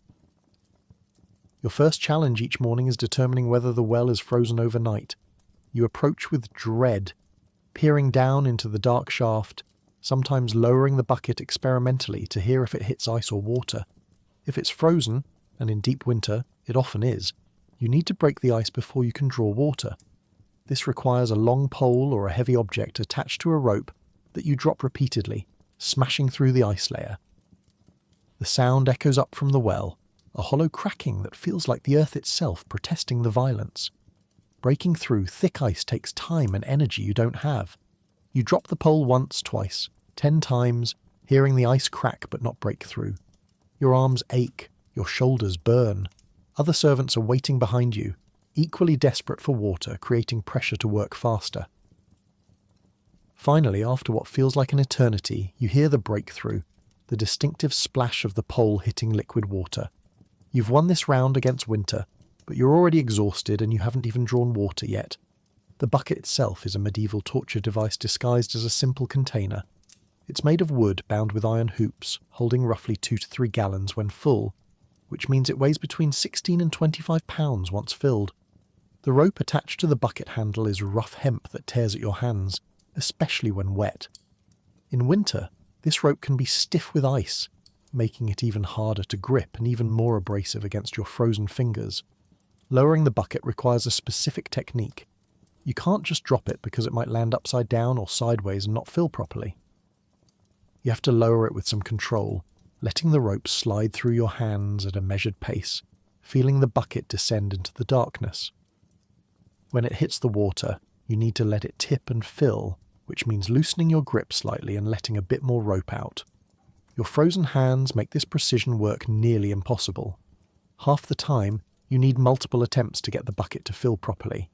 Hauling up a full bucket from depth is where your arms really start to scream. You're pulling 20 plus pounds of dead weight straight up, hand over hand, the rough rope scraping your palms with each pull. Your hands are already numb from the cold, but you can still feel the burn in your muscles, the strain in your shoulders and back. If you're tall, you have some leverage. If you're small or young, you might need to brace your feet against the well wall and use your whole body to haul the bucket up. It takes several minutes of sustained effort, and you're breathing hard by the time the bucket reaches the top. Then comes the most treacherous part, actually retrieving the bucket from the well opening. You're leaning over the edge, reaching down to grab a heavy, sloshing bucket from the depths, trying not to drop it back down or spill too much water. Your hands are wet now from rope spray and condensation, making your grip uncertain. You heave the bucket over the edge and onto solid ground, water sloshing everywhere, soaking your feet, your legs, sometimes your entire front if you're especially unlucky. The walk from well to castle with a full bucket is an obstacle course designed by a sadistic deity. The path is muddy, icy, or some nightmarish combination of both. The bucket is heavy, pulling on your arm, making your shoulder dip uncomfortably to one side. Water sloshes with every step, creating waves that threaten to overflow the rim. You try to walk smoothly, but smooth walking is impossible on uneven frozen ground. So you walk stiffly, awkwardly, like a robot made of frozen pain, trying to minimize the sloshing while also trying not to slip and fall. Inevitably, you spill some water. It's unavoidable. Water splashes out with every step, running down the outside of the bucket, dripping onto you, soaking into your clothes. In winter, this is catastrophic. The water is freezing cold to begin with, and once it's on your clothes, it starts to freeze solid. Your tunic develops patches of ice. Your leggings stiffen. The fabric adheres to your skin in uncomfortable, painful ways. You're essentially creating your own portable ice prison with every water trip. The bucket handle digs into your hand mercilessly. Medieval buckets don't have ergonomic padding or comfortable grips. You've got a wooden or metal handle cutting into your palm, the weight of the water creating incredible pressure on that one small contact point. Your hand cramps around it. Fingers go numb. Sometimes you have to switch hands mid-trip, transferring the bucket awkwardly while trying not to spill, giving your dominant hand a brief respite before it has to resume the torture. Multiple trips are required because one bucket is never enough. The kitchen alone requires enormous amounts of water for cooking, cleaning and dishwashing. The nobles need water for washing, for their chamber pots to be rinsed, for various hygiene rituals. The stables need water for horses. The laundry, when it happens, requires gallons upon gallons. You might make 8 or 10 trips between dawn and noon, each one as miserable as the last, the cumulative effect wearing you down physically and mentally. Other servants are at the well constantly, creating a kind of miserable water-fetching community. You wait your turn, watching others struggle with the same tasks you're about to repeat. Sometimes there's camaraderie, a shared grimace, a muttered complaint about the cold, an offer to help someone smaller with their bucket. Other times, everyone's too cold and miserable for social niceties. You just wait your turn in silence, get your water and leave, each person locked in their own private battle against the elements. The well rope becomes slippery as multiple servants use it, their wet hands leaving moisture that freezes into a thin layer of ice on the hemp. This makes gripping even harder. Your hands slip as you're hauling up the bucket, causing you to lose ground, having to re-grip and pull again. Some servants wrap rags around their hands for protection, but the rags get wet and frozen themselves, becoming useless or even counterproductive. There's no good solution, just varying degrees of hand-destroying terrible options. Dropping a bucket is a disaster that happens to everyone eventually. Your frozen hands lose their grip, or the rope slips, or you just make a mistake, and the bucket plummets back down into the well. The sound it makes hitting the water echoes mockingly. Now you have to lower an additional rope with a hook to try to retrieve the bucket, assuming you can even see it in the dark water below. This can add 15 minutes to your trip. The other servants waiting behind you are not pleased. You're not pleased. Nobody's pleased. It's just another layer of misery in the misery cake. If the castle uses a river instead of a well, the challenges are different but equally terrible. You have to leave the castle grounds entirely. Walk to wherever the river access point is, then kneel or squat at the water's edge to fill your buckets. In winter, the riverbank is treacherous, muddy and icy, sometimes covered in snow that hides the actual ground contours. You could easily slip into the freezing water, which would be genuinely life-threatening. You fill your bucket quickly, nervously, very aware that one wrong move means you're taking an ice water bath that might kill you. River water is even colder than well water because it's exposed to winter air constantly.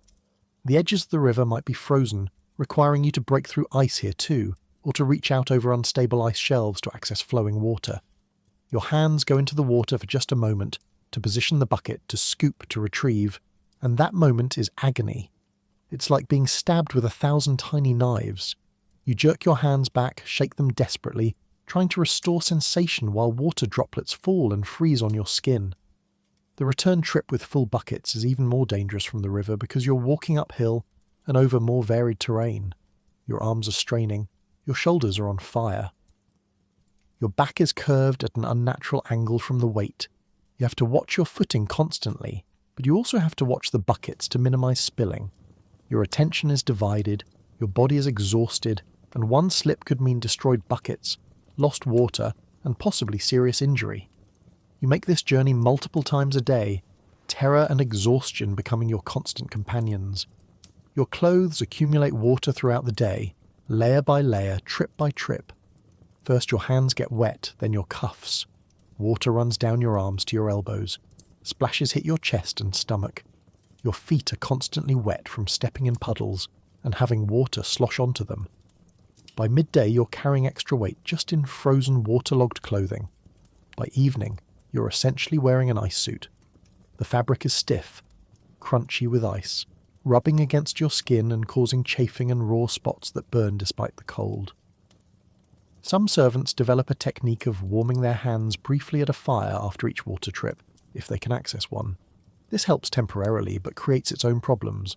The sudden temperature change from frozen to warm and back to frozen causes painful tingling as blood rushes back into your fingers, then leaves again. Some people claim this repeated freezing and thawing is worse than staying consistently cold.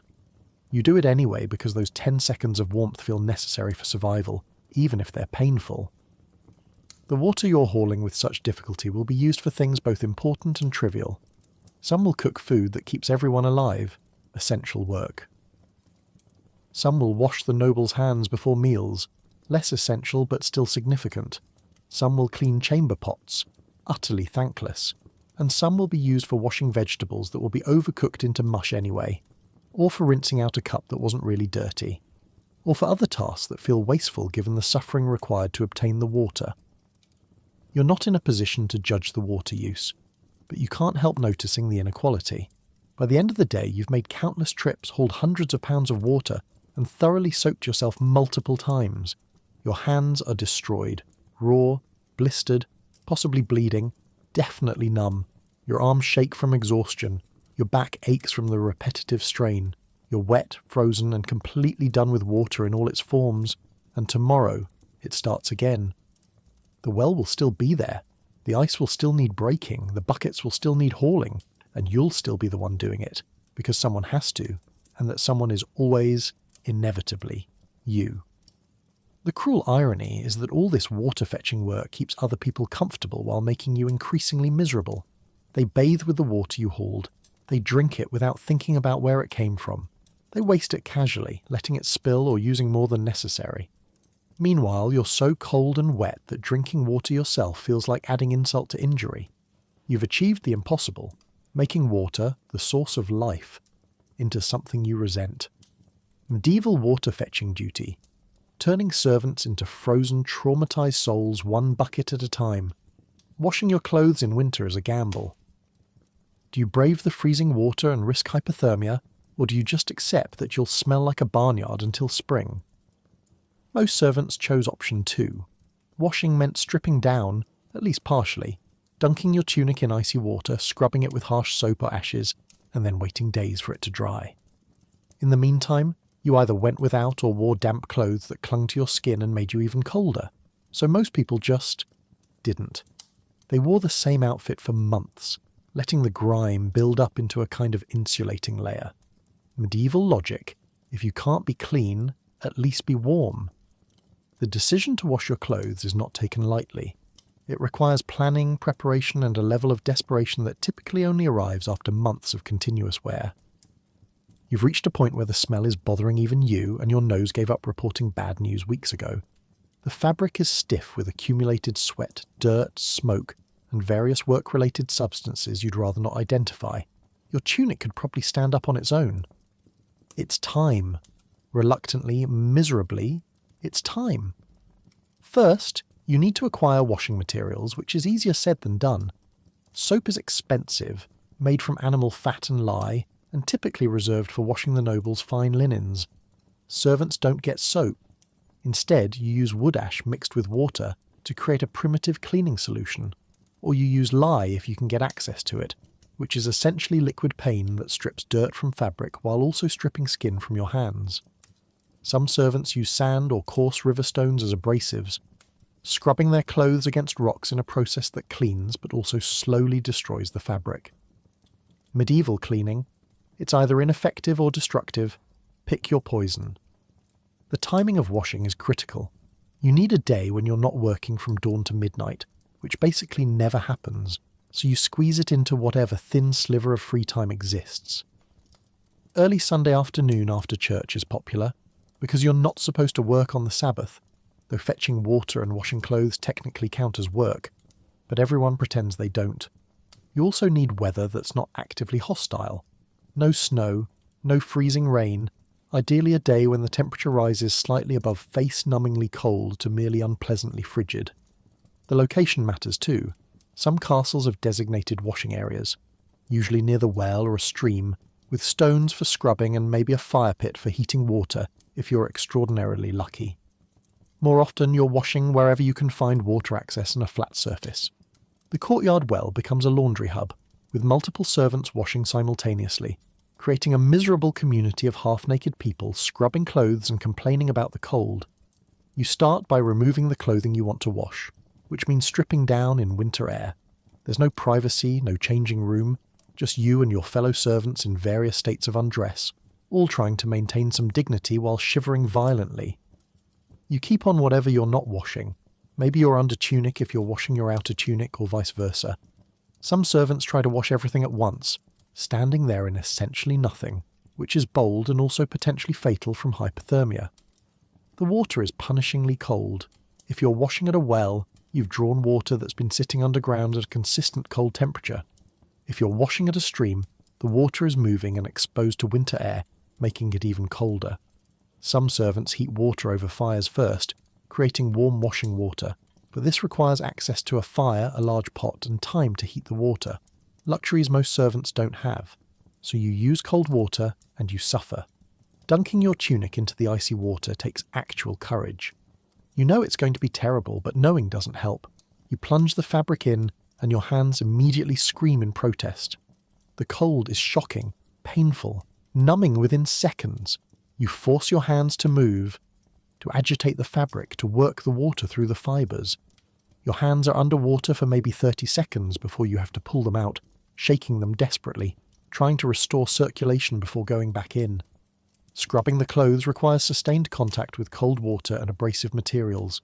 You lay the wet tunic on a flat stone and scrub it with ashes or sand, working on stains, grinding away at the accumulated filth. The friction creates some heat in your hands, but not enough to offset the cold and wet.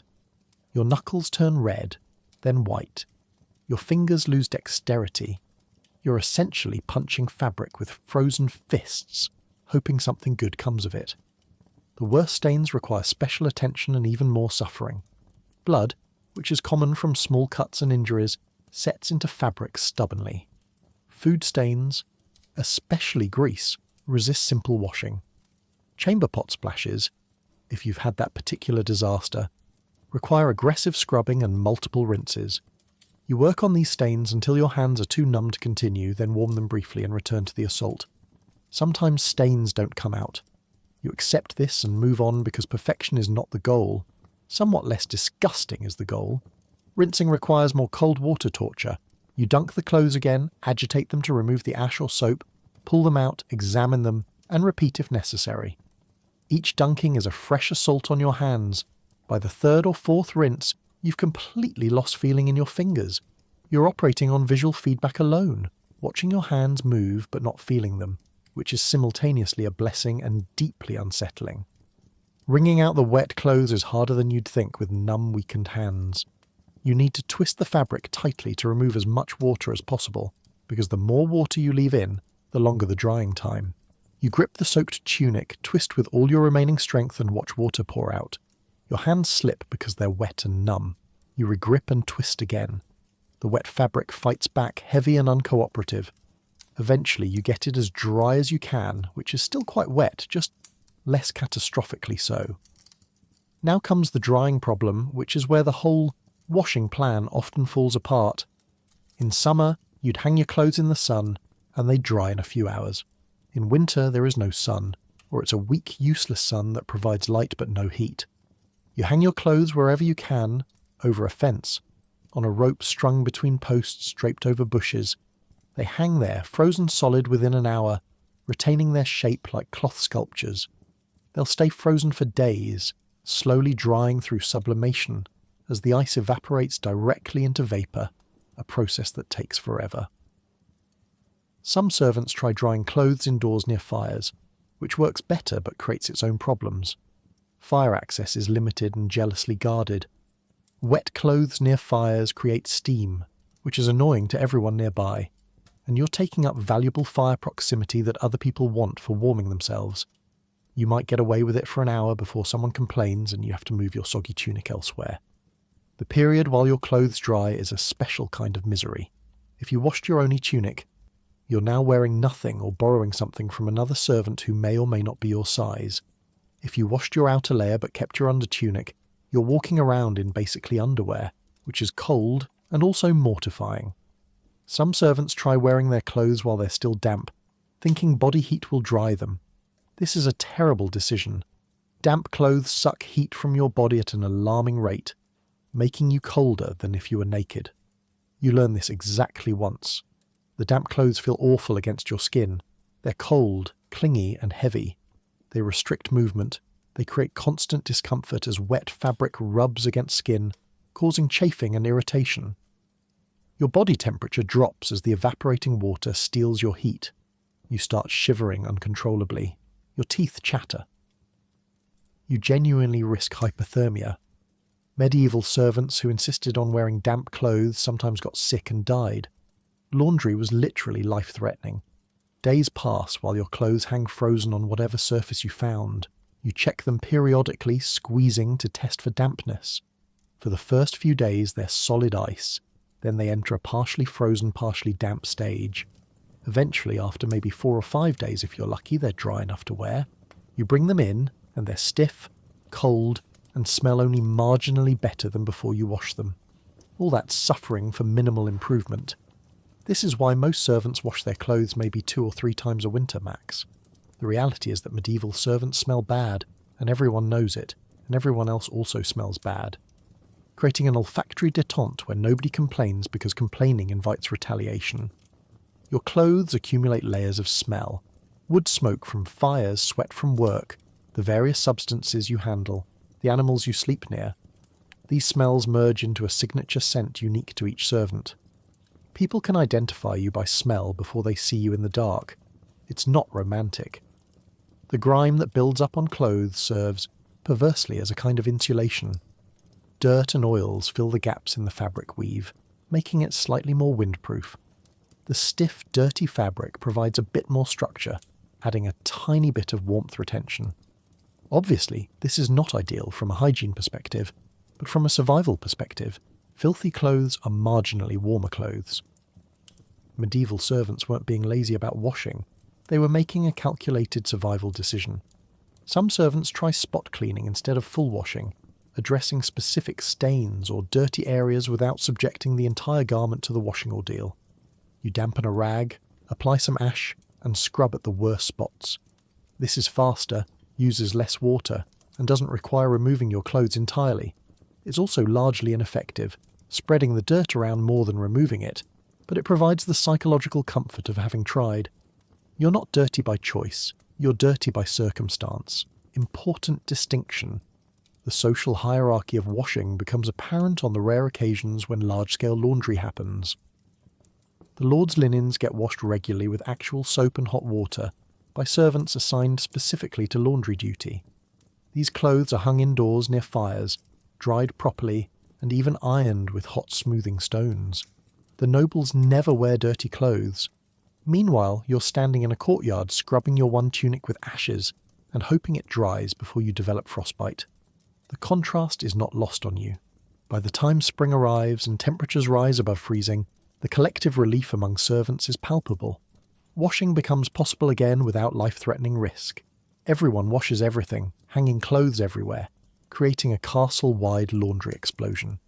The smell improves dramatically as months of accumulated funk finally gets addressed. You feel almost human again, cleanish and slightly less ashamed of your own body. You promise yourself you'll wash more regularly. This promise lasts until next winter, when the cold returns and the calculation changes once again. For now, in the depth of winter, you make your peace with being dirty. You wear your grime like armour, your smell like a badge of survival. You've chosen warmth over cleanliness, life over dignity. Your clothes are disgusting, you're disgusting, everyone's disgusting together. It's fine. Everything is fine. At least you're alive. At least you're not washing your tunic in a frozen stream right now. At least you've accepted your fate. Medieval clothing maintenance, where maintenance means pray it doesn't fall apart before spring, and hygiene is just a distant dream. What do servants eat? Whatever the nobles don't want. You get the scraps, the burnt bits, the bread so stale it could double as a weapon. Sometimes there's a pot of thin stew simmering in the kitchen, made from vegetable scraps and mystery meat. You eat it cold because there's no time to warm it up. You eat it fast because someone's always yelling at you to get back to work. And you're grateful for it because the alternative is going hungry. There are no 3 square meals. There are no snack breaks. You eat when you can, what you can, and you don't complain because complaining gets you fired, or worse. The servant meal schedule, such as it is, bears no resemblance to the structured dining times enjoyed by the nobility.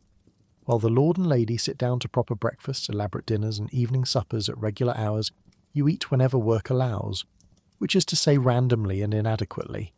You might grab something at dawn if you're near the kitchen. You might steal a few minutes to eat around midday if tasks align favourably. You might get actual sitting down dinner time in the evening, or you might work straight through and eat cold scraps at midnight. Your meal schedule is chaos governed by other people's needs. The servant dining area, if such a grand term can be applied, is usually a corner of the kitchen, a section of the servant corridor, or literally wherever you're standing when you manage to grab food. There are no servant dining halls with tables and chairs. You eat standing up, sitting on the floor, perched on a barrel, or squatting in a doorway. You balance your bowl on your knees or hold it in one hand while eating with the other. Fine dining this is not. You're basically a medieval fast food customer, except the food is neither fast nor particularly food-like. The communal pottage pot is the backbone of servant nutrition. This is a large cauldron that sits in or near the kitchen, continuously simmering with whatever ingredients can be scrounged. Vegetable scraps from preparing noble meals go in, carrot tops, turnip ends, onion skins, anything remotely edible. Meat bones stripped of their good meat get thrown in for flavour. Stale bread gets added as thickener. Grains, beans, whatever's available. The pot never fully empties. It just gets perpetually refilled, creating a constantly evolving stew that's been technically cooking for weeks or months. The pottage is nutritionally questionable but calorically necessary. It's hot, usually, which is its main selling point in winter. It fills your stomach, providing bulk and warmth. The taste is a gamble. Sometimes it's edible. Occasionally it's almost good. Frequently it's an assault on your taste buds. The texture is universally gloopy, somewhere between soup and paste, requiring more chewing than seems appropriate for liquid food. You don't analyse it too closely. You just eat it, grateful for anything that provides energy for the next 14-hour work shift. Bread for servants is a special kind of tragic. While nobles eat wheat bread, white, soft, delicious, servants get bread made from barley, rye, or mixed grains, often bulked up with cheaper ingredients like ground peas or beans. This bread is dense, heavy, and after a day or two, hard enough to use as a building material. You've seen week-old servant bread that could genuinely be used as hammer. Some servants soak the bread in pottage to soften it enough to eat. Others just gnaw on it like determined rodents, working their way through it over the course of an hour. The burnt bits from cooking become servant food automatically. Bread that came out too dark, meat that got charred, vegetables that stuck to the pot, all scraped off and saved for servants. You're eating the culinary mistakes, the overcooked disasters, the stuff nobles wouldn't feed their dogs. Sometimes these burnt offerings are actually fine, just cosmetically imperfect. Other times, they're legitimately carbonised, crunchy with char, tasting like the inside of a fireplace. You eat them anyway because calories are calories and beggars, as they say, cannot be choosers. Portion sizes are determined by kitchen servants who control the pottage ladle with absolute authority. The head cook or her assistants dish out servings, and you get what you get without complaint. Some servants get generous portions because they're liked, or because they're doing particularly hard labour, or because they sneaked the server some favour earlier. Others get stingy portions because they're out of favour, or because the server is having a bad day, or because there are simply too many mouths and not enough food. You never know which portion size you'll get. It's like a lottery where the grand prize is enough food to not starve. Eating while standing and working is a skill you master through necessity. You're stirring a pot with one hand while shoveling pottage into your mouth with the other. You're eating while walking between tasks, bowl in hand, trying not to spill. You're chewing while someone gives you instructions, nodding to show you're listening while your mouth is full of stale bread. Multitasking isn't optional, it's survival. If you took dedicated time to just sit and eat, you'd never finish your work. The speed of eating is dictated by urgency and opportunity. When you get food, you eat it immediately and fast because you don't know when you'll get another chance. You barely taste it. You barely chew. You're just shoveling calories in as quickly as possible, your body treating mealtime like an emergency refueling operation. The concept of savouring food, of enjoying flavours and textures, is completely foreign. Food is fuel. Eating is a functional necessity performed at maximum efficiency. Temperature of food varies wildly and is rarely optimal. The pottage might be hot if you catch it right after it's been tended, or lukewarm if it's been sitting, or actually cold if you're eating during late-night hours. Cold pottage is particularly unpleasant, congealed, greasy, even more texturally challenging than when hot. But you eat it anyway because by the time you've gotten your portion and found a spot to eat, you don't have time to warm it up. The head cook is not running a warming service for servant convenience. Meat is a rare and celebrated addition to the servant diet. When it appears, it's usually in unrecognisable forms, gristly bits, organ meats, parts of the animal nobles consider undesirable. You might get tongue, tripe, trotters, or some mystery meat that you've learned not to identify too closely. It could be from a chicken that died of old age, a pig that was slightly diseased, a rabbit that got into something unfortunate. You don't ask questions. Meat is meat, protein is protein, and you're not in a position to be discriminatory. Seasonal variation affects servant food dramatically. In autumn after harvest, food is relatively abundant. The pottage is thicker, the portions larger, vegetables more frequent. In late winter and early spring, before new crops arrive, food gets scarce. The pottage becomes increasingly watery, more bulk and less substance. Portions shrink. Everyone's hungry all the time, and the constant work on inadequate calories creates a special kind of exhaustion, where your body's essentially cannibalizing itself for energy. Stealing food is a constant temptation and a serious offence. The kitchen is full of ingredients, prepared dishes, foods waiting to be served to nobles. You're surrounded by abundance while personally starving. The urge to pocket an extra piece of bread, to swipe a vegetable, to taste the noble's dish is overwhelming. Some servants succumb, carefully calculating risk versus hunger. Getting caught can mean punishment ranging from beating to dismissal, but sometimes hunger wins over fear, and a turnip disappears into a pocket. A crust of good bread gets hidden in a sleeve. The hierarchy of servant food access creates tension and resentment. Kitchen servants eat better because they're closest to the food supply and can sneak tastes while cooking. Personal attendants sometimes get better leftovers from directly serving nobles. Meanwhile, stable hands and field servants get the bottom of the barrel, eating last and receiving the worst portions. This inequality breeds resentment, but also incentivizes servants to climb the hierarchy, not for prestige, but for better access to actual food. Drinking during meals is usually weak ale or beer, the same stuff drunk throughout the day because water isn't safe. The ale is thin, barely alcoholic, but at least it's wet and provides a few calories. Sometimes there's milk if you're near the dairy and feeling bold enough to drink some before it's claimed for cheese-making or noble consumption. In winter, drinks are cold unless you're lucky enough to warm something by the fire, and drinking cold ale while eating cold pottage in a cold castle is a special kind of miserable. Special occasions bring slightly better food. Religious feast days, successful harvests, noble celebrations. These events mean the kitchen is producing more food, and some of it trickles down to servants. You might get actual meat, fresher bread, maybe even a sweet treat if the nobles are feeling especially generous or wasteful. These occasions are remembered for weeks, discussed among servants like legendary tales. Remember the Christmas when we got actual pork? It's sad that this constitutes a highlight, but that's servant life. Hunger is your constant companion. You're never quite full. You're always operating on a caloric deficit, your body burning more energy through hard labour than you're consuming through inadequate meals. You fantasize about food constantly, imagining full meals, dreaming of the nobles' roasted meats and fruit pies, mentally savouring foods you've seen but never tasted.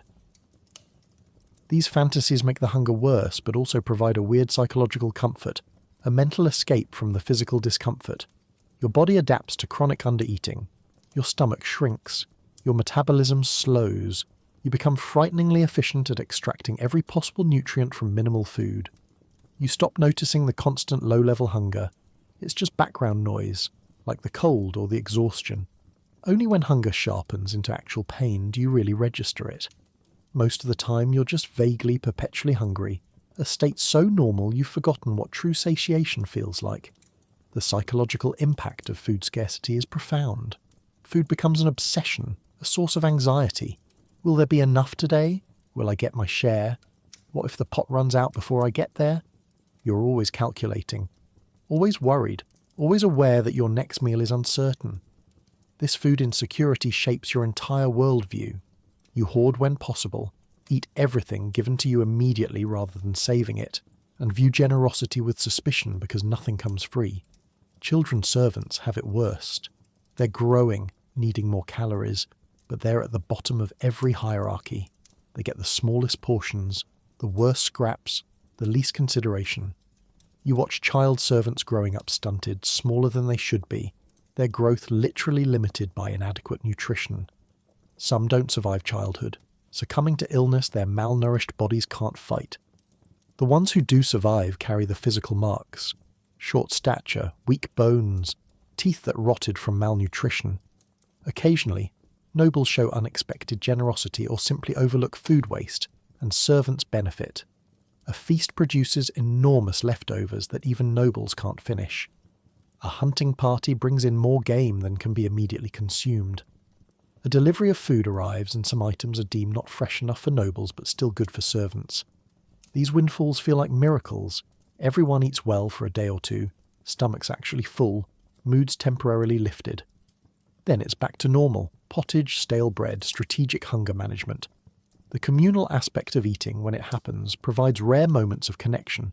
Sitting with other servants, sharing the miserable meal, complaining about the food while eating it anyway. These moments build bonds. You're all in this together, all hungry together, all making do with scraps together. Shared suffering creates solidarity. You divide food fairly among yourselves when possible, looking out for the especially exhausted or the particularly young. It's humanity in the margins, kindness in scarcity.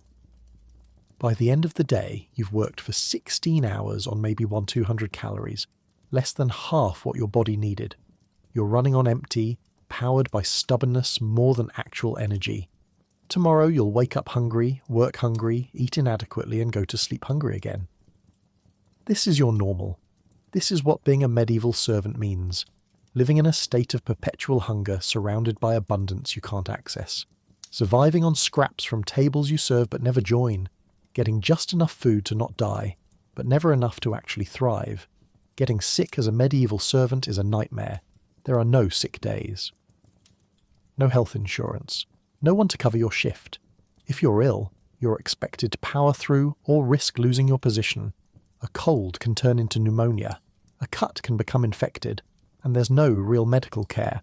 Just folk remedies, prayers, and maybe a suspicious poultice made from herbs and hope. If you're too sick to work, you're too sick to be useful. And if you're not useful, you're expendable. So you drag yourself out of bed, coughing and feverish, and hope you don't collapse in front of the Lord's guests. The reality is that medieval servants are always operating at the edge of illness. The combination of inadequate food, insufficient sleep, constant exposure to cold and wet, and chronic exhaustion means your immune system is essentially a suggestion rather than a functional defense. You're not sick every day, but you're never completely well either. There's always something. A cough that won't quit, an ache that won't fade, a general feeling of being worn down to nothing. This is baseline servant health, and you work through it because you have no choice. Common colds spread through servant populations like wildfire. You're sleeping in close quarters, sharing living spaces, breathing each other's air all night during the huddle. One person catches something, and within a week half the servants are sniffling, coughing, and feeling generally terrible. The nobles, sleeping in their private chambers with space and isolation, remain mysteriously healthy, while you're all passing the same cold back and forth in an endless cycle of misery. Working while sick is a special kind of torture. Your head pounds, your nose runs constantly, but you don't have handkerchiefs. You wipe it on your sleeve, which is already crusty from previous wipings. Your throat is raw from coughing, your body aches in ways that make every movement painful, and you're still hauling water, tending fires, climbing stairs, doing all the physical labour your job requires. You move slower, make more mistakes, but you keep moving because stopping means getting replaced. The cough is perhaps the most common servant ailment. It starts as a tickle, becomes a persistent hack, and eventually settles into your lungs as a permanent resident. Medieval servants have a distinctive cough, a deep rattling sound that speaks of smoke inhalation, cold air damage, and respiratory systems pushed beyond their limits. You cough while working, while sleeping, while eating. Other servants barely notice anymore. Coughing is just background noise, like rats scurrying in walls. Fevers are particularly dangerous. When your temperature rises, you become weak, dizzy, disoriented. But fever or not, you're expected at your post. You stumble through your duties in a haze, alternating between burning hot and freezing cold, sweating through your already disgusting clothes. You might hallucinate slightly, seeing things at the edge of your vision, hearing voices that aren't there. You complete tasks you won't remember doing later. Your body is on autopilot while your brain essentially shuts down from fever. Injuries are inevitable when you're doing dangerous physical labour while exhausted and malnourished. You cut yourself with knives while preparing food, your frozen fingers making you clumsy. You burn yourself on hot pots, the seared flesh adding another scar to your collection. You bash your shins on furniture in dark corridors. You strain muscles hauling heavy loads. You twist ankles on uneven floors. Your body accumulates damage faster than it can heal, creating a cascading system of chronic injuries. Cuts and scrapes are daily occurrences, and any break in the skin is an infection waiting to happen. Medieval hygiene being what it is, which is to say, basically non-existent, bacteria has unlimited access to your wounds. You rinse cuts with cold water if you have time, maybe press them with a rag to stop bleeding, and then get back to work. Most cuts heal on their own through sheer luck and your body's desperate attempts to keep you alive. Some don't. Those become red, swollen. Painful infections that spread up your arm or leg in angry red lines. When infection sets in, you're in serious trouble. The wound becomes hot to the touch, leaking pus, throbbing with every heartbeat. Your body develops a fever fighting the infection. You feel sick all over, not just at the injury site. The folk remedy is to apply poultices made from various herbs, comfrey, yarrow, plantain, mashed up and bound to the wound with cloth. Sometimes this helps, sometimes it does nothing, sometimes the infection wins, and you lose the limb or your life. The castle might have someone with basic medical knowledge, an older servant or local woman who knows herbs and remedies passed down through generations. This person is not a doctor. They have no formal training, no understanding of anatomy or disease. They work with folk wisdom, superstition, and pattern recognition from having seen similar cases before. They might help you. They might make things worse. They definitely can't perform surgery or prescribe antibiotics, because those don't exist yet. The treatments available are limited and often ineffective. Bloodletting for fevers, based on the medieval belief in balancing humours. Herbal teas that taste terrible and do questionable good. Prayers to various saints, St. Sebastian for plague, St. Roch for pestilence, St. Anthony for infections. The prayers are probably as effective as the herbs, which is to say, not very, but they provide psychological comfort. At least someone's trying to help, even if that someone is an invisible saint. Toothaches are a special circle of hell. Medieval dental hygiene is non-existent, and servant diets are rough on teeth. You develop cavities that throb constantly. Abscesses form at the root of infected teeth, causing face-swelling agony. There's no dentist, no pain relief beyond getting drunk if you can access ale, and no treatment except waiting for the tooth to literally rot out of your head, or having someone pull it with pliers. Many servants are missing multiple teeth by their 20s, gaps in their smiles testifying to years of dental disasters. Parasites are assumed. Everyone has worms, intestinal parasites from contaminated food and water. You notice them sometimes in your stool, which is disturbing but so common it barely registers as abnormal. These parasites steal nutrients from your already inadequate diet, contributing to your chronic malnutrition and weakness. Treatment involves eating specific herbs or foods believed to expel worms, with varying degrees of success. Mostly you just live with them, your body hosting an entire ecosystem of unwanted guests. Lice and fleas are not just nuisances, they're disease vectors. Lice can carry typhus, fleas can carry plague, but you can't get rid of them. They live in your clothes, your hair, your sleeping straw. You're being constantly bitten, constantly itching, your skin covered in small red marks. Some servants develop severe reactions to bites, with welts and rashes covering their bodies. Others become so accustomed to the itching it becomes background noise, always there but ignorable until it suddenly isn't.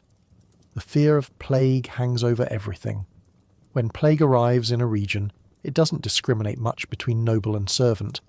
Those servants working in close quarters tend to die in higher numbers. The symptoms are horrifying. Swollen lymph nodes called buboes, high fever, black skin patches from internal bleeding. There's no cure, no effective treatment. You either survive or you don't, and the odds aren't great. When plague hits a castle, bodies pile up faster than they can be buried. The decision point for seriously ill servants is brutal. If you're too sick to stand, you might be moved to an out-of-the-way corner so you don't disturb the healthy workers. Someone might bring you water, or they might not. Your fellow servants feel sympathy, but also fear. Fear of catching whatever you have. Fear that helping you might get them sick. Fear that your death will increase their workload. So you lie there, alone, miserable, possibly dying, while life in the castle continues around you. Recovery from serious illness is slow and incomplete. You don't get convalescing time, gentle rehabilitation, gradual return to work. The moment you can stand, you're expected back at your duties. Your body is weak, your muscles atrophied from days of immobility, but that's not the castle's problem. You work until you collapse or until your body reluctantly strengthens. Many servants never fully recover, living with permanent damage from illnesses that modern medicine would cure easily. Chronic pain becomes normal. Your joints ache from cold and overuse. Your back hurts from years of hauling heavy loads.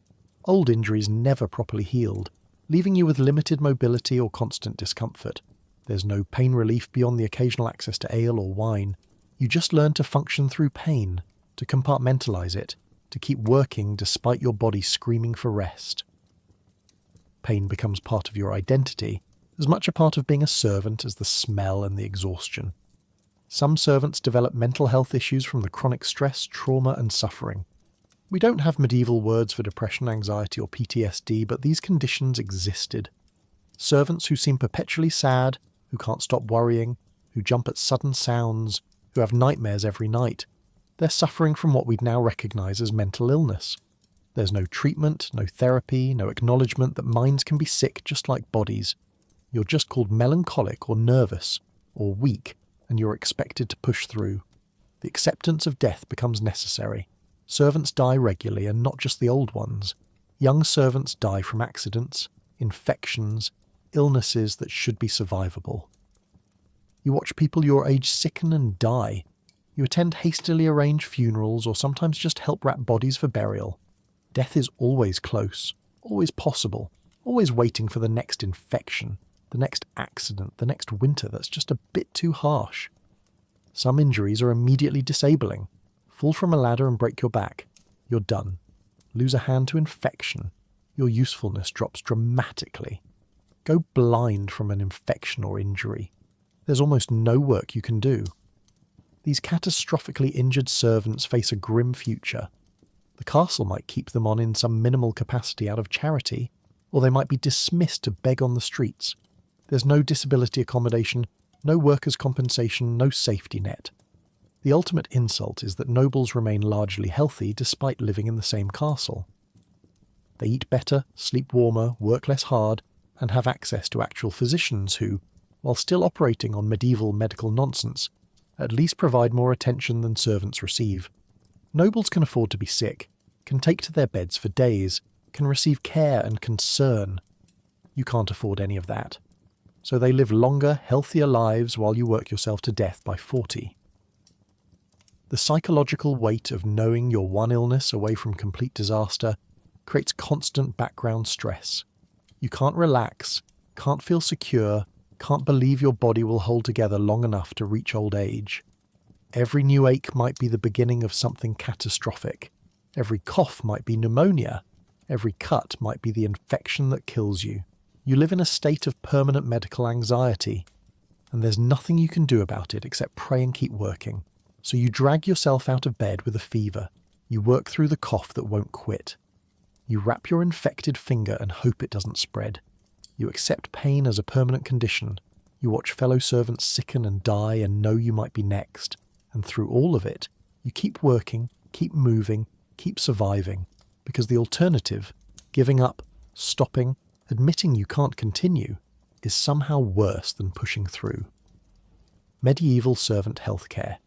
It doesn't exist, and you survive anyway, at least until you don't. So, how was your night as a medieval servant? You've been shaken awake in the freezing dark, hauled buckets of ice water until your arms screamed for mercy, emptied chamber pots that should come with hazard pay, stood in corridor wind tunnels contemplating your life choices, and slept in shifts that weren't really sleep at all. You've borrowed warmth from animals who probably judged you for it, worn every article of clothing you own simultaneously, layered yourself in grime for insulation, and eaten scraps that nobles wouldn't feed to their dogs. You've worked through illness, injury, and exhaustion levels that would hospitalize a modern person. And somehow, against all odds and basic biology, you survived the night. Welcome to the reality of medieval servant life. Not the romanticised Downton Abbey version, where servants have names, personalities, and occasional moments of dignity. The actual version, where you're basically animate furniture that occasionally needs feeding, and employee benefits means you woke up this morning with all your toes still attached. The medieval servants we've followed tonight were the invisible foundation of castle life. While nobles feasted in heated halls, slept in curtained beds, and complained about minor inconveniences, servants kept the entire operation running. They hauled the water, tended the fires, prepared the food, emptied the waste, and did it all while freezing, starving, and operating on maybe 3 hours of fragmented sleep. Every comfort the nobles enjoyed existed because servants suffered to create it. These people left almost no trace in the historical record. No portraits were painted of them. No songs celebrated their endurance. No chronicles recorded their names. They existed in the margins of history, doing the unglamorous, essential work that kept medieval society functioning. But their contribution was enormous. Without servants, castles would have collapsed into chaos within days. Nobles would have frozen in their unheated chambers, starved without prepared meals, and drowned in their own waste. What's remarkable is the sheer ingenuity servants developed for survival. They invented human heating systems by huddling together. They borrowed warmth from livestock who became unlikely partners against the cold. They mastered the art of sleeping while standing, working while unconscious, and functioning on caloric deficits that would hospitalize modern people. They turned suffering into a science, developing strategies and techniques passed down through generations of frozen, exhausted workers. They endured conditions that seem almost fantastical in their brutality. Imagine explaining your day to a modern person. I woke up at 4 a.m. in complete darkness, broke ice on a well, carried freezing water while barefoot, stood in a hallway for 3 hours without moving, ate cold mystery stew, slept next to a cow, and did it all while wearing clothes I haven't washed in 4 months. They'd think you were describing a nightmare or an extreme survival challenge. For medieval servants, this was Tuesday. The physical toll was immense. Chronic pain, constant illness, injuries that never properly healed, malnutrition that stunted growth and weakened bones. Most servants were physically worn out by their 30s, looking and feeling decades older than they actually were. They accumulated scars, missing teeth, damaged joints, and respiratory problems from years of smoke inhalation. Their bodies were maps of their suffering, each mark telling a story of survival. But perhaps most impressive was the psychological resilience. They kept going despite knowing their suffering would never end, their situation would never improve, their hard work would never be acknowledged. They woke up every morning to face the same miserable conditions, yet they found reasons to continue. They formed bonds with other servants, shared dark humour about their situation, found tiny moments of warmth and connection in the frozen wasteland of their existence. They weren't heroes in the traditional sense. They weren't brave warriors or noble martyrs. They were ordinary people trapped in extraordinary suffering, doing what humans do best, adapting, enduring, surviving.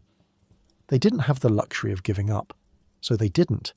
They just kept hauling water, tending fires, and existing in the spaces between other people's comfort. So tonight, as you settle into your warm bed with your adjustable thermostat, maybe take a moment to appreciate what you have. Running water from a tap, not a frozen well, a toilet that flushes, not a chamber pot you have to empty by hand, clothes you can wash in a machine, food from a refrigerator, medicine for when you're sick, the ability to say, I'm cold, and actually do something about it beyond wrapping your feet in rags and praying to obscure saints. You don't have to choose between washing your clothes and hypothermia. You don't have to sleep in shifts tending fires. You don't have to share body heat with Gerald, who definitely still hasn't bathed since October. You don't have to work 16 hours on bus 200 calories. You don't have to stand in frozen corridors wondering if your ancestors committed war crimes to curse you with this fate. The medieval servants who survived the coldest nights taught us something profound about human resilience. We're tougher than we think. We can adapt to almost anything when we must. We find ways to survive conditions that should kill us. We create communities and connections even in the harshest circumstances. We're stubborn, creative, and apparently willing to sleep next to livestock if that's what survival requires. But they also taught us something else, that suffering for the comfort of others is not noble or necessary, that the people doing essential work deserve warmth, food, rest, and dignity. That a society measuring its success by how well the few live while the many suffer is a society built on a foundation of frozen, exhausted bodies that will eventually give way. The medieval world eventually ended. The rigid hierarchies softened. The absolute power of nobles diminished. Workers gained rights, protections, and the revolutionary idea that maybe they shouldn't freeze to death while making other people comfortable. It took centuries, and the progress was uneven, but it happened. The descendants of those frozen servants eventually got to sleep through the night in warm beds. So as you drift off to sleep tonight, comfortable and warm, remember the servants who survived on straw piles in corridors, who huddled together against the killing cold, who worked until their bodies failed, and then somehow kept working. They're your ancestors, in spirit if not in blood. They endured so that eventually, someday, their descendants wouldn't have to. They survived the coldest nights with nothing but stubbornness, creativity, and each other. They made it through winter after winter, year after year, generation after generation. They outlasted the cold, the hunger, the exhaustion, and the absolute unfairness of their existence. And now, centuries later, their suffering has ended. They're at rest, finally warm, finally comfortable, finally free from the endless cycle of cold and labour. But their story remains, whispered through the stones of old castles, echoed in the empty corridors they once walked, remembered by anyone willing to look beyond the nobles and see the people who actually kept the medieval world running. Sleep well tonight. You've earned it just by living in an era with central heating. The medieval servants would be absolutely thrilled for you, right before asking how your magical warm air making box works, and whether you have any spare food you don't want. Good night, stay warm, and maybe, just maybe, be grateful you're not fetching water from a frozen well at 4 a.m. while wearing clothes that could walk on their own. Sweet dreams. The servants of the past have finally found theirs,